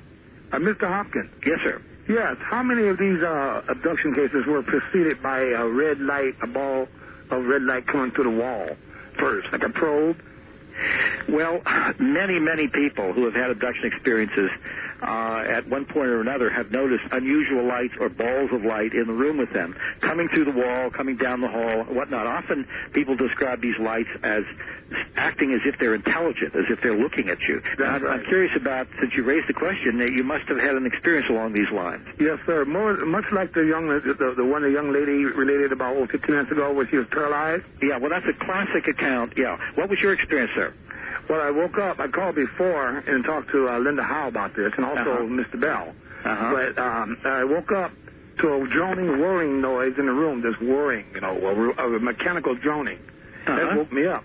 And I looked up and he had a gigantic crucifix on the wall, and the ball of light came out the crucifix, and it just pulsated there, about the size of a baseball. And then it tracked the ceiling, went over the ceiling, went down her side of the room, and I tried to wake her up. And my girlfriend's really light sleeper. I said, wake up, please wake up, look at this. And she wouldn't wake up. Yeah. And when it got on her back, it pulsated for 30 minutes on her back, and she was sleeping on her stomach. It then proceeded off her back onto my chest. Now, once it got on my chest, I couldn't scream out no more. Yeah. I couldn't move. I started sweating because I was fighting it. I was trying to sit up in bed, but I could not move. All my eyeballs could do was go round and round. Yeah. Next thing I passed out or went to sleep. Yeah. I woke up about an hour and a half later, and the ball of light was leaving my chest, going off my body to the floor, back on the crucifix where it just pulsated for about a minute. And it just went into the crucifix and out the wall. And it took me about half an hour to recover before I could get up. Right. Now, but I was going to ask you, have you ever had anybody, do a study? My last name is Simon. And have you ever had anybody do a study to see how many people with religious last names, are being tracked and like Abraham?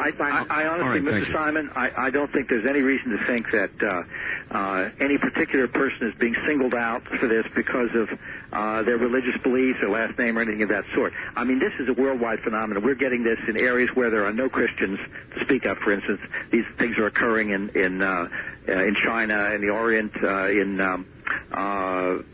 the backwaters of Africa and South America and so forth, with people with very, very definitely non-Christian beliefs. This is not something that is limited to people with a particular religious background. I think that's a coincidence in your case, sir, but what you described, though, certainly seems like something that should be looked into. So, again, if you'd like to write, I can put you in touch with somebody perhaps near you. Boy, the MO is beginning to sound familiar now, isn't it? Absolutely. Well, Art, let me tell you that when we did the Roper survey, one of the questions we asked was, have you ever, and these were not beliefs, these were, have you had these experiences? One of the questions they asked was, have you ever seen unusual lights or balls of light in a room with you, which neither you nor anyone else could explain? And actually, 8% of the American people said yes to that, which is extraordinary. That is extraordinary. So even if you say that's 4 times too many, say, but to cut it down, mistakes or, people misread things, you're still dealing with a very high percentage. And even if it's, as we found with the Roper survey, using 5 basic indicator questions, one of which dealt with the paralysis, just as both of these people have explained, have described it very eloquently, periods of missing time where they have no idea where they were, how it happened, or why it happened, and so on. With these 5 questions, we came out with 2% of the American people said yes to 4 out of 5 of these questions, which would indicate if they are abductees, and it's certainly likely, we're dealing with, say, perhaps 5 million Americans who have been through this. That's a lot of occurrences, but hold on just a moment. We'll come right back to you. Fire is back to the telephones, and on the toll-free line, you're on the air with Bud Hopkins. Where are you calling from? San Jose, California. San Jose, good. Hi, Art. Hello, Bud. This is Tim from San Jose. Well, Tim, how are you? I'm fine. How have you been? Very well. I just wanted to share something with you.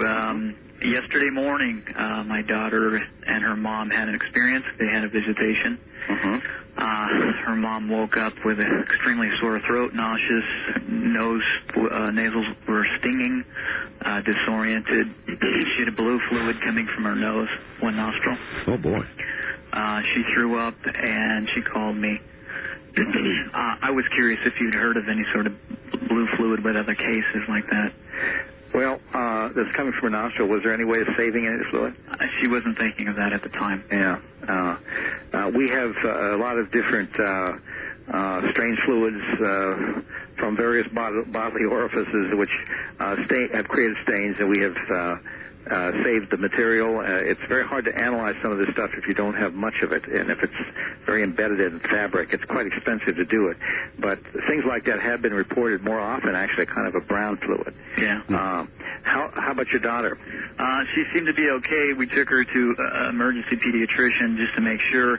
I tried to share this phenomenon with him. I showed him the pamphlet that you and the Bigelow Foundation wrote, Unusual Personal Experiences, I think it is. He wasn't receptive at all. He laughed about it, shrugged it off, and didn't even want to take the pamphlet. Did she report anything specifically happening, her recollections, the daughter? No, she had no recollection of the event. But was anything physical? Not to her, but to her mother, yeah. More to her mother than to her, yeah. Well, let's hope she wasn't taken. No. But, well, thanks very much, Tim. I'm, sorry this happened. These have been extremely difficult situations to handle for a family, but I think you're doing a fine job. Would you recommend somebody like that, Bud, investigate further, contact somebody, find out if, in fact, the child or the mother or both were taken? Well, I certainly would. The mother has worked with a psychologist in the area who's very, very helpful, has done a very good job, and since I know Tim, there are various people in the area, including another pediatrician and others who could be helpful. We do have quite a group. This is generally in the San Francisco area. We have some very good people out there. Tim has got some support, which is very helpful to him. But is there any geographic area that is visited more frequently, apparently, or is it just simply completely random? It's very, very hard to tell because obviously what you hear about is only what the press or letter writers or whatever are willing to present. And of course, if it's a very conservative community where this is frowned upon, you're not going to get people talking about it as openly. For instance, in New York City, I have people reporting these experiences who are, let's say, white middle-class people, etc. I have quite a few African-American background people and Hispanics, but very few Orientals. And it isn't that I think this isn't happening to Oriental people, but I think that in such numbers, I think that there's a reticence, perhaps, as a societal norm in that particular group to talk about this sort of thing. Some sort of cultural bias. Exactly. So if you go to, for instance, a Bible Belt town in the South, there might be a lot going on, but it might be attributed to demons, or it might be something that people feel hesitant to talk about, and so you simply would think, well, we have a big blank in this area, we're not getting any reports, and yet that might not be the case. No, that's a good point. On the wild card line, you're on the air with Bud Hopkins. Good evening.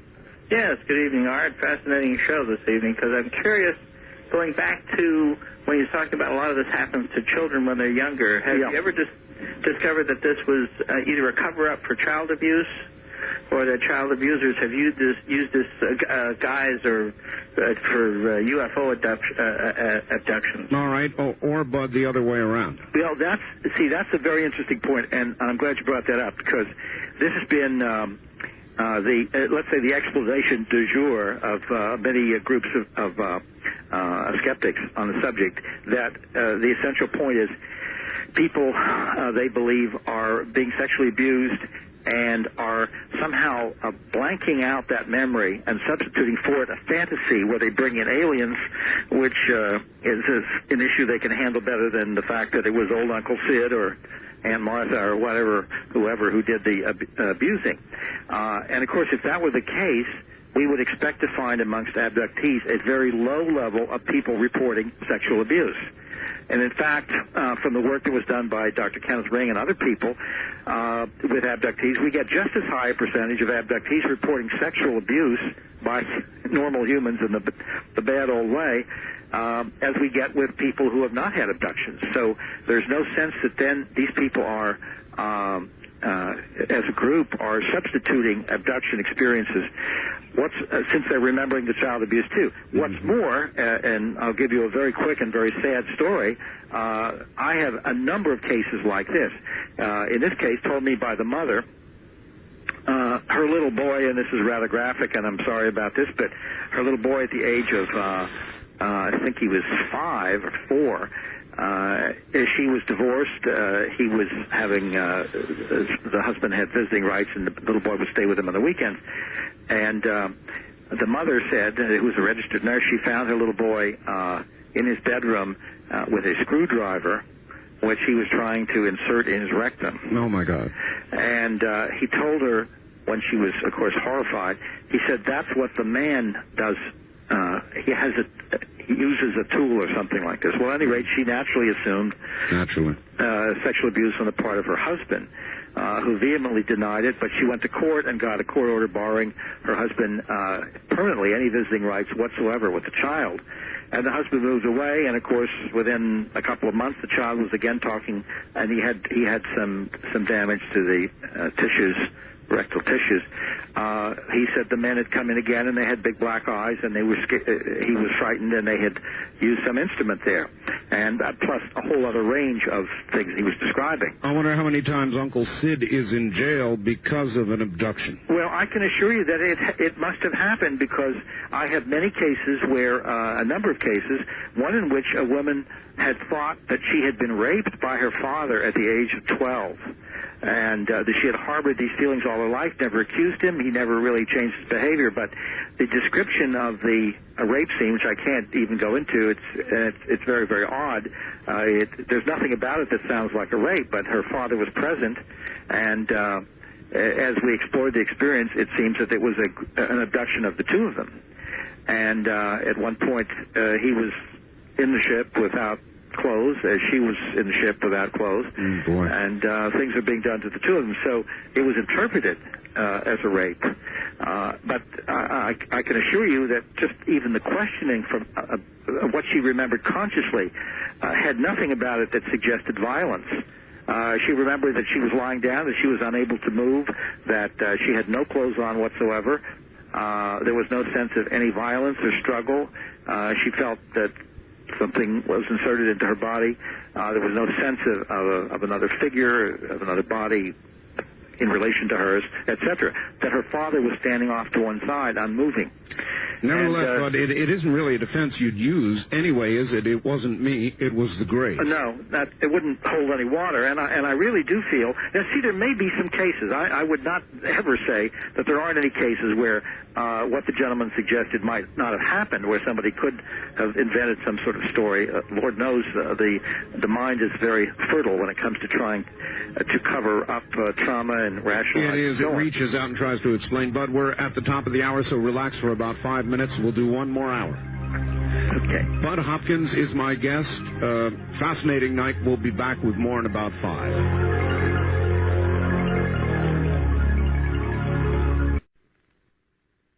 A lot of the abduction accounts talk about implants, and it's like in the nose, nasal area.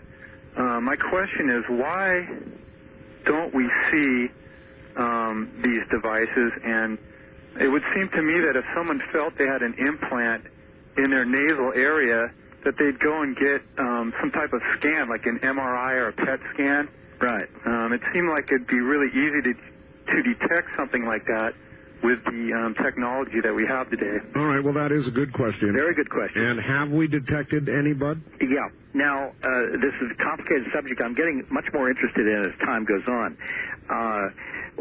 have been, I know now personally of 2 cases where an X-ray indicated the presence of a strange object.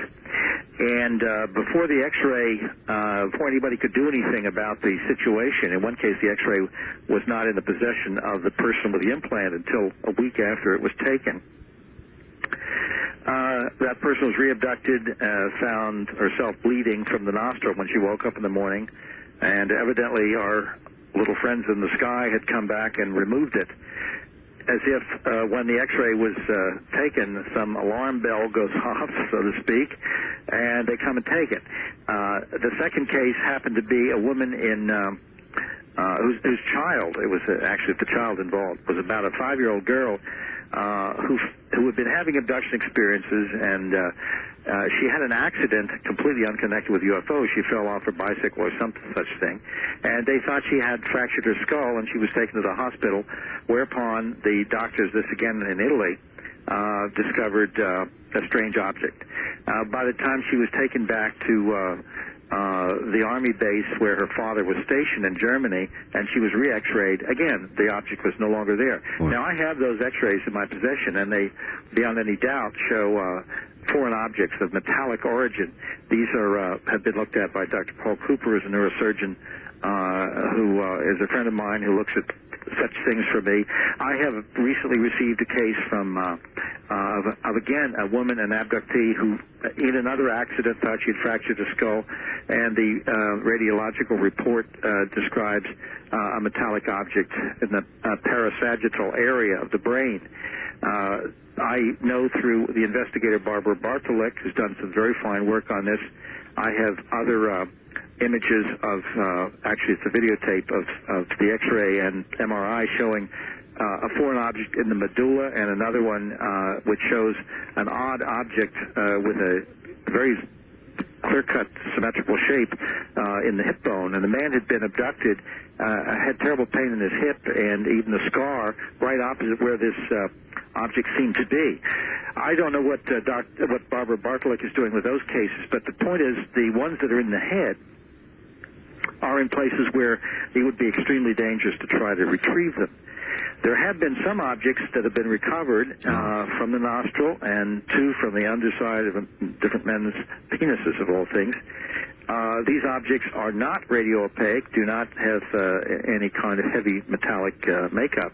There are a lot of more organic elements, carbon, silicon, and so forth. I believe, I don't know on what program, but I saw somebody actually holding one, Bud, which appeared to be triangular in shape and kind of crystalline. Yeah, that's the glass-like object. We don't know much about, I've held that in my hand, too. Oh, you have? Actually, I've held several of these things.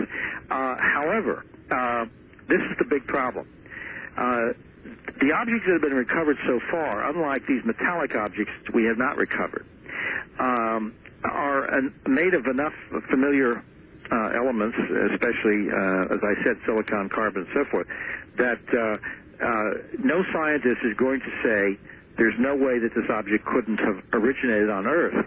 It might be a bit of a problem to imagine how an object lodges on the underside of under the skin on the underside of a man's penis.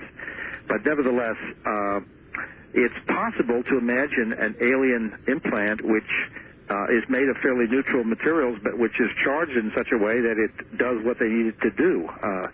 We really have no way of knowing what these objects do, why they're there, and I always use the example to show how complicated it would be to guess alien motivations. All right, well, what about this, Bud? In the case of the ones you talked about where they have it in a portion of the brain, is anybody talking to these people about signing a release for when they die? That's what I would like to do. That's what we have to do. The idea of autopsies, that's something we have to go into. Now, it's very possible that these objects somehow can be removed by the aliens without leaving scars or marks. Obviously, their technology, if they can move a person through a closed surface, presumably they can move a metallic implant through the skull without leaving a hole. How that happens, we have no way of knowing. It sounds totally off the wall, and yet the evidence would suggest that's the case. At the same time, that sometimes when these things are put in the nostril or the ear, there is bleeding. But are we kind of like the caveman tinkering with the Sony? We might be. But I use the example that if you imagine a very primitive Stone Age tribe in the jungles of New Guinea or something like that coming across the body of a dead anthropologist and finding a pacemaker in that man's body, they would not have the slightest idea as to the function of that object. Exactly so. All right. Well, let's keep moving. A lot of phone calls. And on the first-time caller line, you're on the air with Bud Hopkins. Where are you calling from, please? Reno, Nevada. Reno, Nevada. Yes, sir. Go ahead. Am I on the air? Yeah, you're on the air. Go ahead. Bud, this kind of goes with the last caller. I was wondering if there were any other symptoms that identify abduction victims. And can I just kind of run down a list? Absolutely. Go ahead. Okay. Number 1, unexplained fast-healing injuries. Number 2, constant bloody noses. Number 3, blackouts, or what I would call unexplained timeouts. Yeah, well, that's more to the point, yeah. Okay, well, I got a whole list here, though, and there's only about 3 more. High intelligence in the victims or unsubstantiated strength. Substance abuse in people that may have been past abduction victims. All right, caller, thank you. Well, is there any... The list is, I mean, a lot of the things you said are very important. Now, the issue of unsubstantiated intelligence, we have to also know, I've got a case of a man who was abducted who was rather severely retarded. I also have cases, it's one of the most bizarre things I've ever heard of. 2 people who were comatose in a hospital who had been in a comatose state for a long time. Evidently, after a UFO visit to the hospital, showed puncture marks in the abdomen of the woman and an incision on the underside of the penis of the man. And these are people who hadn't been conscious for months. So it's hard to know. Now, also the substance abuse issue does come up because these are very psychologically undermining experiences. One is thrown into self-doubt from the beginning. Am I crazy? What's going on here? This can't be real, et cetera, et cetera. And this can lead to that sort of problem. So much of what you said is accurate. So is there any... Thank you for bringing this up. Right. Is there any particular profile of abductees? Are they brighter? Are they lower on the scale of intelligence? It's totally across the board. And the demographics, when we did the Roper survey of people who had answered yes to 4 out of 5 of our indicator questions, we thought were possibly abductees, just fell across all... ethnic, racial, gender, socioeconomic, educational levels, and so forth. There was no consistency. All right. On the toll-free line, you're on the air with Bud Hopkins. Good evening. Where are you calling from? Yes, I'm calling from Seattle, Washington. Seattle, yes. Bud? Yes, hi, Bud. Listen, I've been trying to discuss this situation for a long time, and I tried calling that number out in Arizona, and they would never return my call. Here's what happened. The night that all of the lights went out on the East Coast, I think it was like 65 or 66. Well, that afternoon, while I was with my parent, my mother, we were driving in West Covina, California, and I would say I saw flying saucer. This thing was about, I'd say it was between 7,000 and 8,000 feet. I was amazed at the time because I was a young fellow, about 15. I saw 3 or 4 jet planes following it, and I noticed that they fired what I thought was a missile, and the thing exploded. And it was headed eastbound. This would have been toward the Pomona area. And that night, as I say, all of the lights went out on the East Coast. The lights also went out in the San Gabriel Valley of California around 8:30 that night. Well, now, you said you reported this to a number in Arizona. I'm not sure what number. There are lots of numbers that come and go here. Yes. What I would appreciate if you could write to us at the address that we've given, and we'd have somebody get in touch with you, get some more information. Yes, I'd be happy to. And I thank you very much. All right, thank you, caller.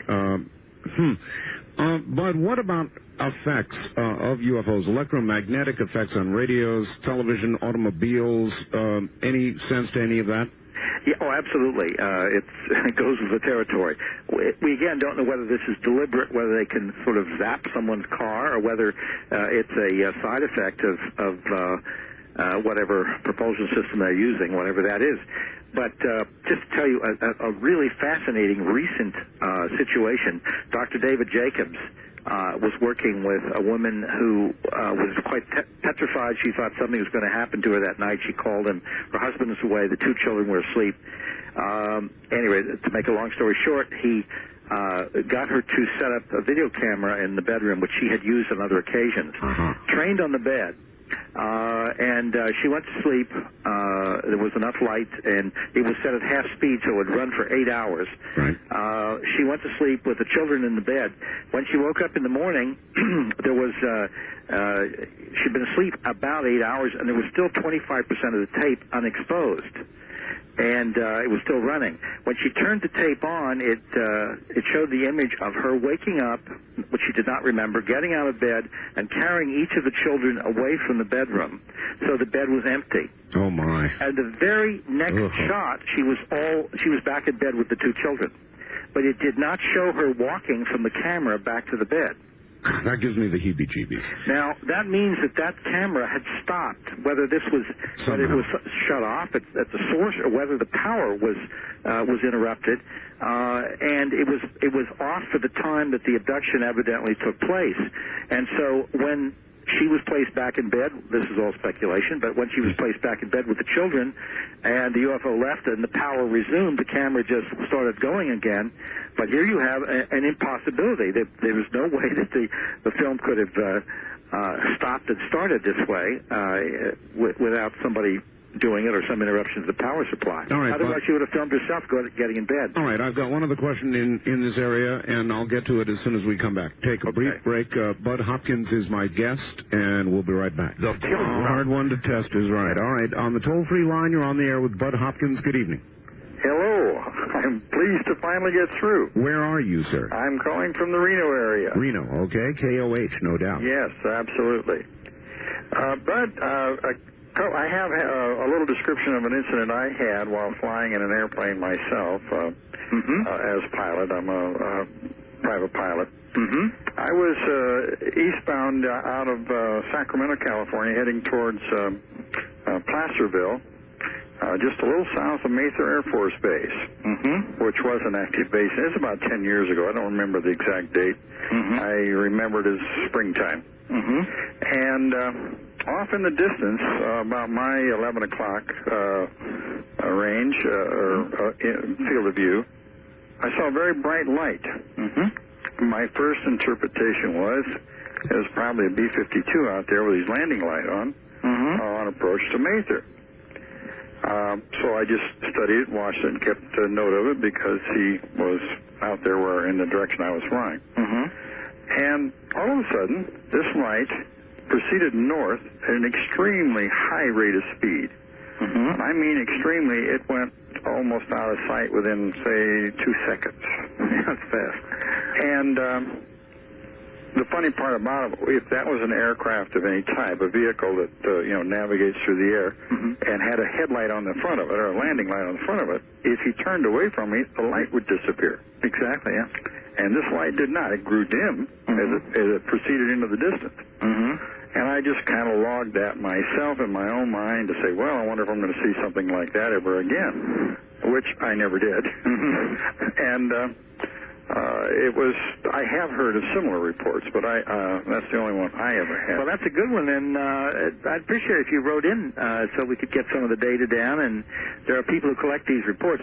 Incidentally, I don't want to unduly alarm you, but I have dealt with 3 different pilots, private pilots, who had UFO sightings and who had, while they were flying, and actually 2 of them were daytime, 1 at night, and they had missing time experiences in the air. They were in the air longer than they had fuel for. And happily that's not happened to me yet. All right. I know, that's why I said I didn't want to alarm you. You just got to look at one. The one you saw was just going by, but I mean, literally, this seems to have happened. Within the time period of that experience or sometime later? No, while they were in the air. All right, and I want to interject here, if I might. Caller question. You remember Close Encounters of the Third Kind, that magic moment where the controller said, do you want to report a UFO? Yes. Did you? I didn't see that movie. Did you? But you reminded me. I asked approach control if they saw something on the radar that proceeded north at a high rate of speed, and they reported negative. And I have another question for you, Bud. Sure, very quickly. Do you recall back in the 50s and into the 60s, there was the Air Force had an operation called Operation Blue Book. It was supposedly the big government collection of data on UFOs. Yeah, it was called Project Blue, and it was very little, actually. It was billed as big, but it was little. But go ahead. Well, was that ever declassified? Have you ever had access to the information? Oh, yeah, the material was collected? declassified, but what's happened is that some other reports that we have found out about or got were declassified separately. Material was released about some very good sightings. We found out they were not in Project Blue Book. Really? And so the suggestion was that the really best cases were not put there. So it's a very ambiguous story. It's complicated.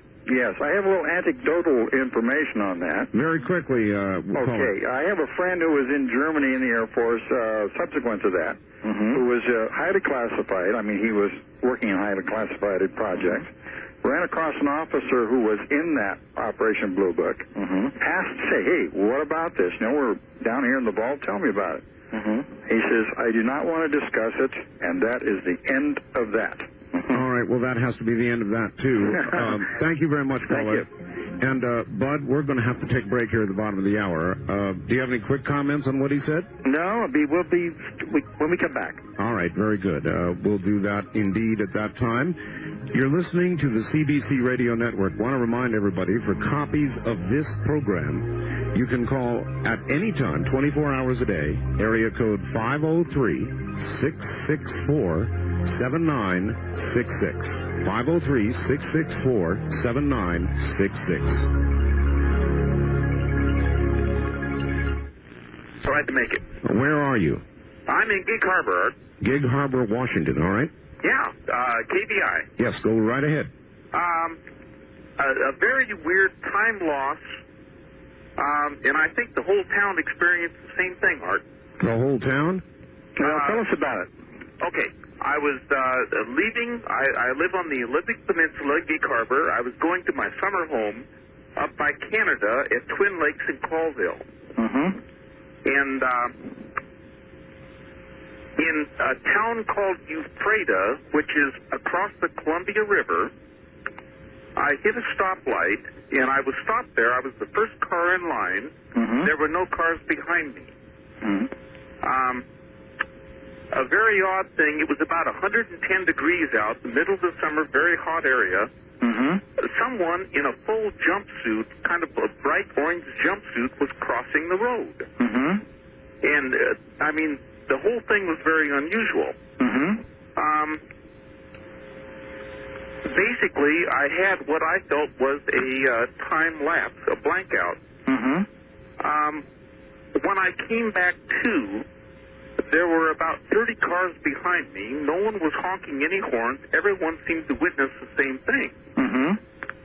And the person was gone. The light was green. No one was upset. Everyone seemed very content. And I found it highly unusual. Well, absolutely. Were there cars on the opposite side coming towards you stopped, too? There were no cars on the other side at all. But 30 on your side, which is... Yeah, it was like a city block backed up behind me. But and nothing coming towards you. Pardon? And nothing coming towards you. That's very odd. Yeah, exactly. Now, tell me about the man in the orange jumpsuit. How did he move, and did he look normal and so forth? What did you... He was walking apparently like a normal human being. And I'm telling you, I've never seen anything like this. I have no explanation for what happened. Well, I would like to hear from you about that, sir. If you could write to me at the address that I'm sure Art will give again, I would like to follow up on this because we have cases like this which involve quite a few cars. These experiences, many people in a cliche way think that this is just something that happens to one person at a time, but I have cases which involve conceivably hundreds of people at once. And certainly in abduction cases where I've investigated them, where the same experience happened to everybody, 7 people at once and so forth. But your situation, I think, should be looked into. Do you have any idea of how much time elapsed? See, that's the whole thing is I'm really not certain because it Well, things like this happen out of the blue. Yeah. Did you ever dream about this afterwards? No, I really didn't. I told my wife about it. I told people about it, and everybody kind of said, well, you probably just kind of heat exhaustion or something like that. But well, you send me a letter and with your name, address, and maybe I could give you a phone call back because it's something I'd like to follow up. All right, good. Thank you very much. Please do that, caller. And, Bud, there are a lot of plane crashes, not a lot, but a significant number, and, of course, car crashes. And I guess I want to ask, could some of them be the result of some sort of time loss and improper recovery? Well, things like that could happen. I obviously the after effects of these experiences are unfortunate enough just in psychologically that I hate to suggest even more possible problems to people. Yeah. But things have happened. I did look into an automobile accident once that seems to actually a couple of them that seem to have had causes related to this where it would seem nothing was done deliberately, but in one case, it seems the car was stopped, the people were switched off or taken, and then the car was started up before the people were fully conscious and an accident occurred. Oh, boy. All right. On the first-time caller line, you're on the air with Bud Hopkins. Good evening. Good evening. Turn off your radio, please. You bet. Right now. All right, and tell us where you're calling from. Good evening. Hello? Yes, hello. Tell us where you're calling from, sir. Sacramento, but they won't publish or they won't broadcast your stations. I got 780 in San Francisco. It's not very clear. All right. Two questions. Question to Bud Hopkins. I wrote him a letter a couple of years ago about a crash of a UFO in Jacksonville under the Naval Air Station, 1964. Mm-hmm. And he had so many letters coming in that he sent me a foreign letter back. And I tried to give him as many details as I could. Mm-hmm. They found 3 bodies in this about, this craft was about 25 feet diameter. The people were about 36 inches high. That's about it. Mm-hmm. And were you involved in this personally, or is it? No, I was stopped to the highway. They had all kinds of police, fire, everybody, the Navy, and I went to the Naval Base next day. I was interviewing the people there, and. Now, are you certain you wrote to me rather than to some other organization? Yeah, but I wrote to you. You did? Okay. Well, I wrote to Stan Friedman, too. Yeah, but I'll have to look into it in my files. I just wrote would you ever send me a postcard with your name and address and explain it so I can then look up your letter? Yeah. Okay. All right, do that, caller. Send him. Thank you very much, and I'm sorry. I hope that I, didn't just drop this one. Okay. Thank you very much, sir. Is it hard to handle the amount of mail that you get, Bud? Oh, it's extraordinary, and it's I'm still getting. I figure, even though the books have been out for quite a while, and Trudeau's missing time, I'm still getting probably 2 new cases, potential cases a day. Oh, brother. And some of these people are calling in tears and terrified, and. I have some people working with me and some volunteers, and I've gotten some funding and so forth. But our organization, that's one of the things with Intruders Foundation, we have a newsletter, and we're just about to do another one. We're way behind on getting it out. It's 22 pages. I believe that's it. And we're going to be dealing with children's experiences and how to handle the problem if your little child is reporting these experiences. But at any rate, if people subscribe, it's $25 a year and join and that entitles you to 4 of the newsletters plus special reports from time to time and the knowledge that you're helping to support a referral service, which is national. All right. And I presume they could get that through the same address. Is that correct? Yes, exactly, that same address. All right. If they ask for information, we'll send them material. All right, and that address is IF, Box 30233, New York, New York, zip code 10011. That's IF, Box 30233. New York, New York, 10011. Do I have it correct? That's correct, yes. All right, good. On the toll-free line, you're on the air with Bud Hopkins. Good evening. Yes, this is Brian from Seattle. Yes, Brian. And this is going to sound crazy, but of course everything you're talking about to, someone who's not really, well. Anyway, Thanks, Brian. Yeah. I haven't been listening for about 10 minutes, so I don't know what you've been talking about, but about the abductions and the implants? Yes. Okay. Now... And, of course, when you enter into these discussions, you have levels of credibility and proof.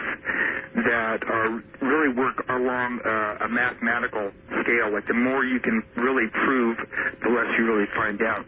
So I would, as a preliminary statement, you might want to listen more to the uncredible or the people you might be able to really discredit their information because they smoke and they drink and that kind of thing. Anyway, I have this thing in my nose. And it's like, I always wondered what it was, and I've got these things in my ears, too. But they're really small, they seem organic, and I didn't know what it was, maybe like some kind of a calcium deposit or something. But I don't know. And, it's for me, it's not a scary thing, because it's kind of me, in a way. Well, have you had them, I mean, how do you know they're there? Well, I can feel them. Yeah. I mean, just very slightly, but I know they're there. I mean, see, here's the thing. You're talking about credibility. I mean, like, you're saying I'm going to have them checked out and all this kind of stuff. And here's the very thing you were saying about, well, gee, now that the X-ray showed it up, then they came and took it back. Or something. Caller, do you have any reason to believe they're not calcium deposits? Well, no. However, well, my feeling is if you're really concerned about it, curious about it, I'd really have it looked at by an ENT man. That's what you really need to do. What? And he can tell you whether it's strange or whether it's an explanation. And in other words, caller, go to the doctor. No, you could, you can have a guy help you out a lot with this, and you could help us too. So. I get it. Okay, all right. Well, nice talking to you. You have a happy Easter. Okay. Okay, you too. Thank you. Interesting. He calls you as though you are going to declare they are suddenly alien objects, and I guess people have to go out and find out for themselves. On the wild card line, you're on the air with Bud Hopkins. Good evening. Yes, Mr. Hopkins and Mr. Bell, I think most reported cases of abduction by aliens are not true, but there are some authentic cases, and these are examples of a government program of mind control in which people are given an hypnotic suggestion that they have been kidnapped by aliens.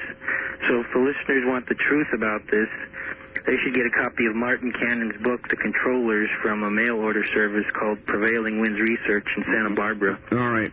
Well, thank you. I know about Martin Cannon's theories, and I think that the government does a lot of nasty things. Perhaps some branches have done some nasty things, but it has nothing to do with explaining abduction accounts, because if this were the case, it would have had to have started practically under Grover Cleveland or something like that in terms of the president. All right. On the toll-free line, you're on the air with Bud Hopkins. Good evening.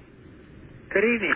Hi, where are you, sir? This is another Art from Edmonds, Washington. Edmonds, Washington. KBI. All right. Good, Art. As I listen to your program, I'm also sitting here reading the April issue of Omni Magazine. And the lion's share of this magazine covers the same topic that you're talking about. I just wondered if Bob would know some of the people they mentioned. One of them is a Bob Lazar, L-A-Z-A-R. Right. Who is a propulsion system engineer who claims to have been hired to examine one of the discs that they had found, and he claims that it is propelled by gravity waves. Yes, all right. Listen on the air. Bud, not Bob, but Bud, are you familiar with the Lazar story? Oh, yes, sure you are. Yes. Yeah. And George Knapp is the investigator who's done the most careful work in relation to the Lazar case, and it's an ambiguous case, but there seems to be some solid evidence for his claims. It's an extremely difficult topic to go into at any depth, and since it's outside my area of expertise, really, I think George Knapp would be the man to talk to about that bit. All right, and we do speak with him frequently. Stand by, Bud. Stand by just 1 second. We'll be right back to you. All right, back to Bud Hopkins. Are you there, Bud? I certainly am. All right, time is short. On our toll-free line, you're on the air with Bud Hopkins. Hi, where are you calling from? I'm calling from Richland, Washington. Richland, yes, ma'am. My name is Gail. I'm curious to know what Bud's opinion is on speculation that our government is well aware of the abductions and the alien things that are going on, but either can't do anything about it and so keep it hushed up, or they're getting something in return and so keep it hushed up. All right, I think his view is the first rather than the latter. Yes, we've gone into that, and I definitely think they're aware. I don't have any doubt about that. But I don't think there's any swap involved. We're not getting anything out of this. All right, on the wild card line, you're on the air with Bud Hopkins. Good evening. Where are you calling from? I'm calling from Reno. Reno, Nevada, yes. Bud, is there any other technique of remembering an abduction experience other than hypnosis that you know of? All right, thank you. Yeah, that's a good question. There is another technique that has been used, and of course, people have talked about sodium pentothal and that type of thing, although that's not something I have any use for myself. Hypnotic regression works very, very well. There is a new technique which is being used by some psychologists. It involves rapid movement of the eyes I don't know what the motor connection is with memory, but there seems to be one, and it has been used successfully by a number of people to elicit information. You would have to go to somebody trained in that technique, but hypnosis is a very useful technique in the meantime, and safe. All right, good. On the wild card line, you're on the air with Bud Hopkins. Hello there. Where are you, please? In Seattle. This is Jackie. All right, Jackie, you're hard to hear. Get close to the phone and ask a question. Okay, can you hear me now? Yeah, we can. What's up, Jackie? Hi, Bud. Hi. I was just wondering if you noticed any significant trends in UFOs, like in the things that they're doing. Trends, changes. Well, yes, in the sense that new things are coming to light all the time, and we don't know whether they're a new trend or whether they've been going on for a long time. This particular thing I'm going to mention, I think has been going on a long time, and that is the UFO occupants seem very interested in how we form relationships. And I just dealt with a couple who are about to get married, and they're in their 20s. And when they first met, exactly a year ago, they realized that they knew one another. They didn't know how, but they know a lot about each other, and there were some amazing connections. I mean, for instance, one of them remembered that the other had a birthmark on his chest. Oh, boy. They knew a lot about their backgrounds and how they looked and talked when they were younger, and how they fixed their hair and everything else. And it seems that they have been abducted over different periods of time at intervals and brought together as if the aliens were studying long-term the way relationships are formed. Believe it or not, I have now maybe 6 or 7 cases like this.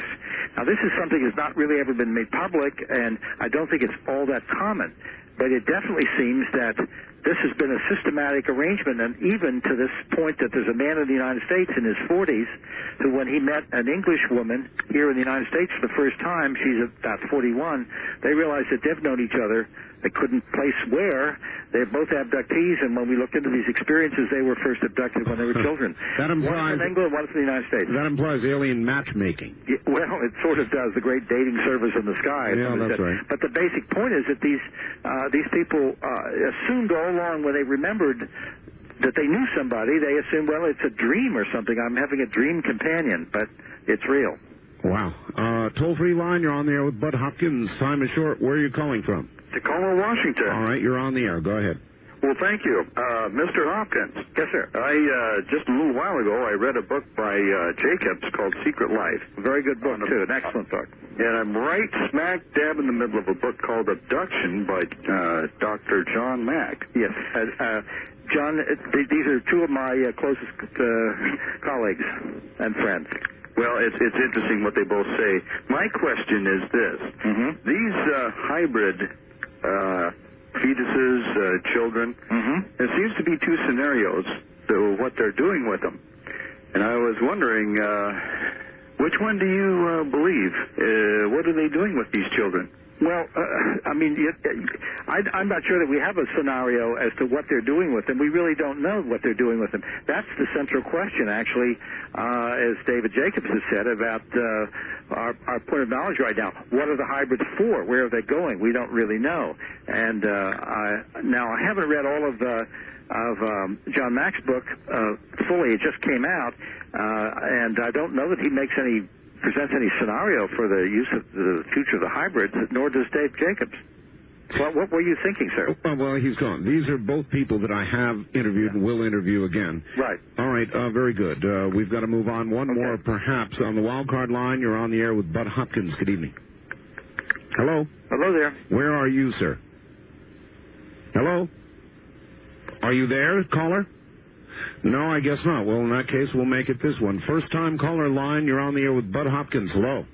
Hi, I'm calling from Albuquerque. Albuquerque, yes. I'd like to ask him if he thinks UFOs have anything to do with the Lost Squadron, like when those 5 planes disappeared. Oh, yes, the Lost Squadron. Bud, you remember they thought they found it, and then I guess they didn't? What is the story? Yeah, this is one of the Bermuda Triangle issues. That story has been pretty much analyzed and discussed and explained away as a series of genuine navigational mistakes, people caught in a storm, and there doesn't seem to be a big mystery attached to it. Now, other things have disappeared. There was a pilot who disappeared, Fred Valentius, off the coast of Australia in 1977, and he was last heard talking on the radio. I've heard the radio tape of the broadcast to Melbourne Tower. That's a genuine case. The Lost Squadron, quote unquote, which did happen, seems to have a natural explanation, though, unfortunately.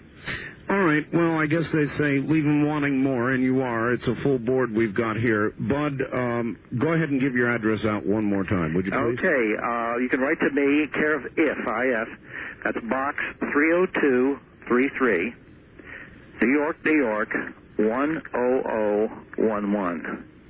And I can be reached there if you want information, a sample of the IF bulletin, information about subscriptions, or especially if you have something to report about personal experiences, we would like to hear from you, and thank you very much. Well, Bud, it has been a pleasure having you on, and I hope we can tap your expertise at some future date. Would you possibly be able to come back? No, I think I would. It's kind of late here in New York for me, 1 o'clock in the morning. Us city boys have to get up early. All right, Bud. But at any rate, I certainly enjoy the program very much, Art, and I especially appreciate our listeners who've been so open about talking about their own personal experiences here. It is amazing, isn't it? Thank you, Bud. Thank you. Take care. That's Bud Hopkins. He's been our guest for the last 3 hours. I want to thank you all for being here. As I said, there is never enough time. Next Sunday, we'll be back with another Dreamland. On behalf of everybody at the network, I'm Art Bell. Thank you.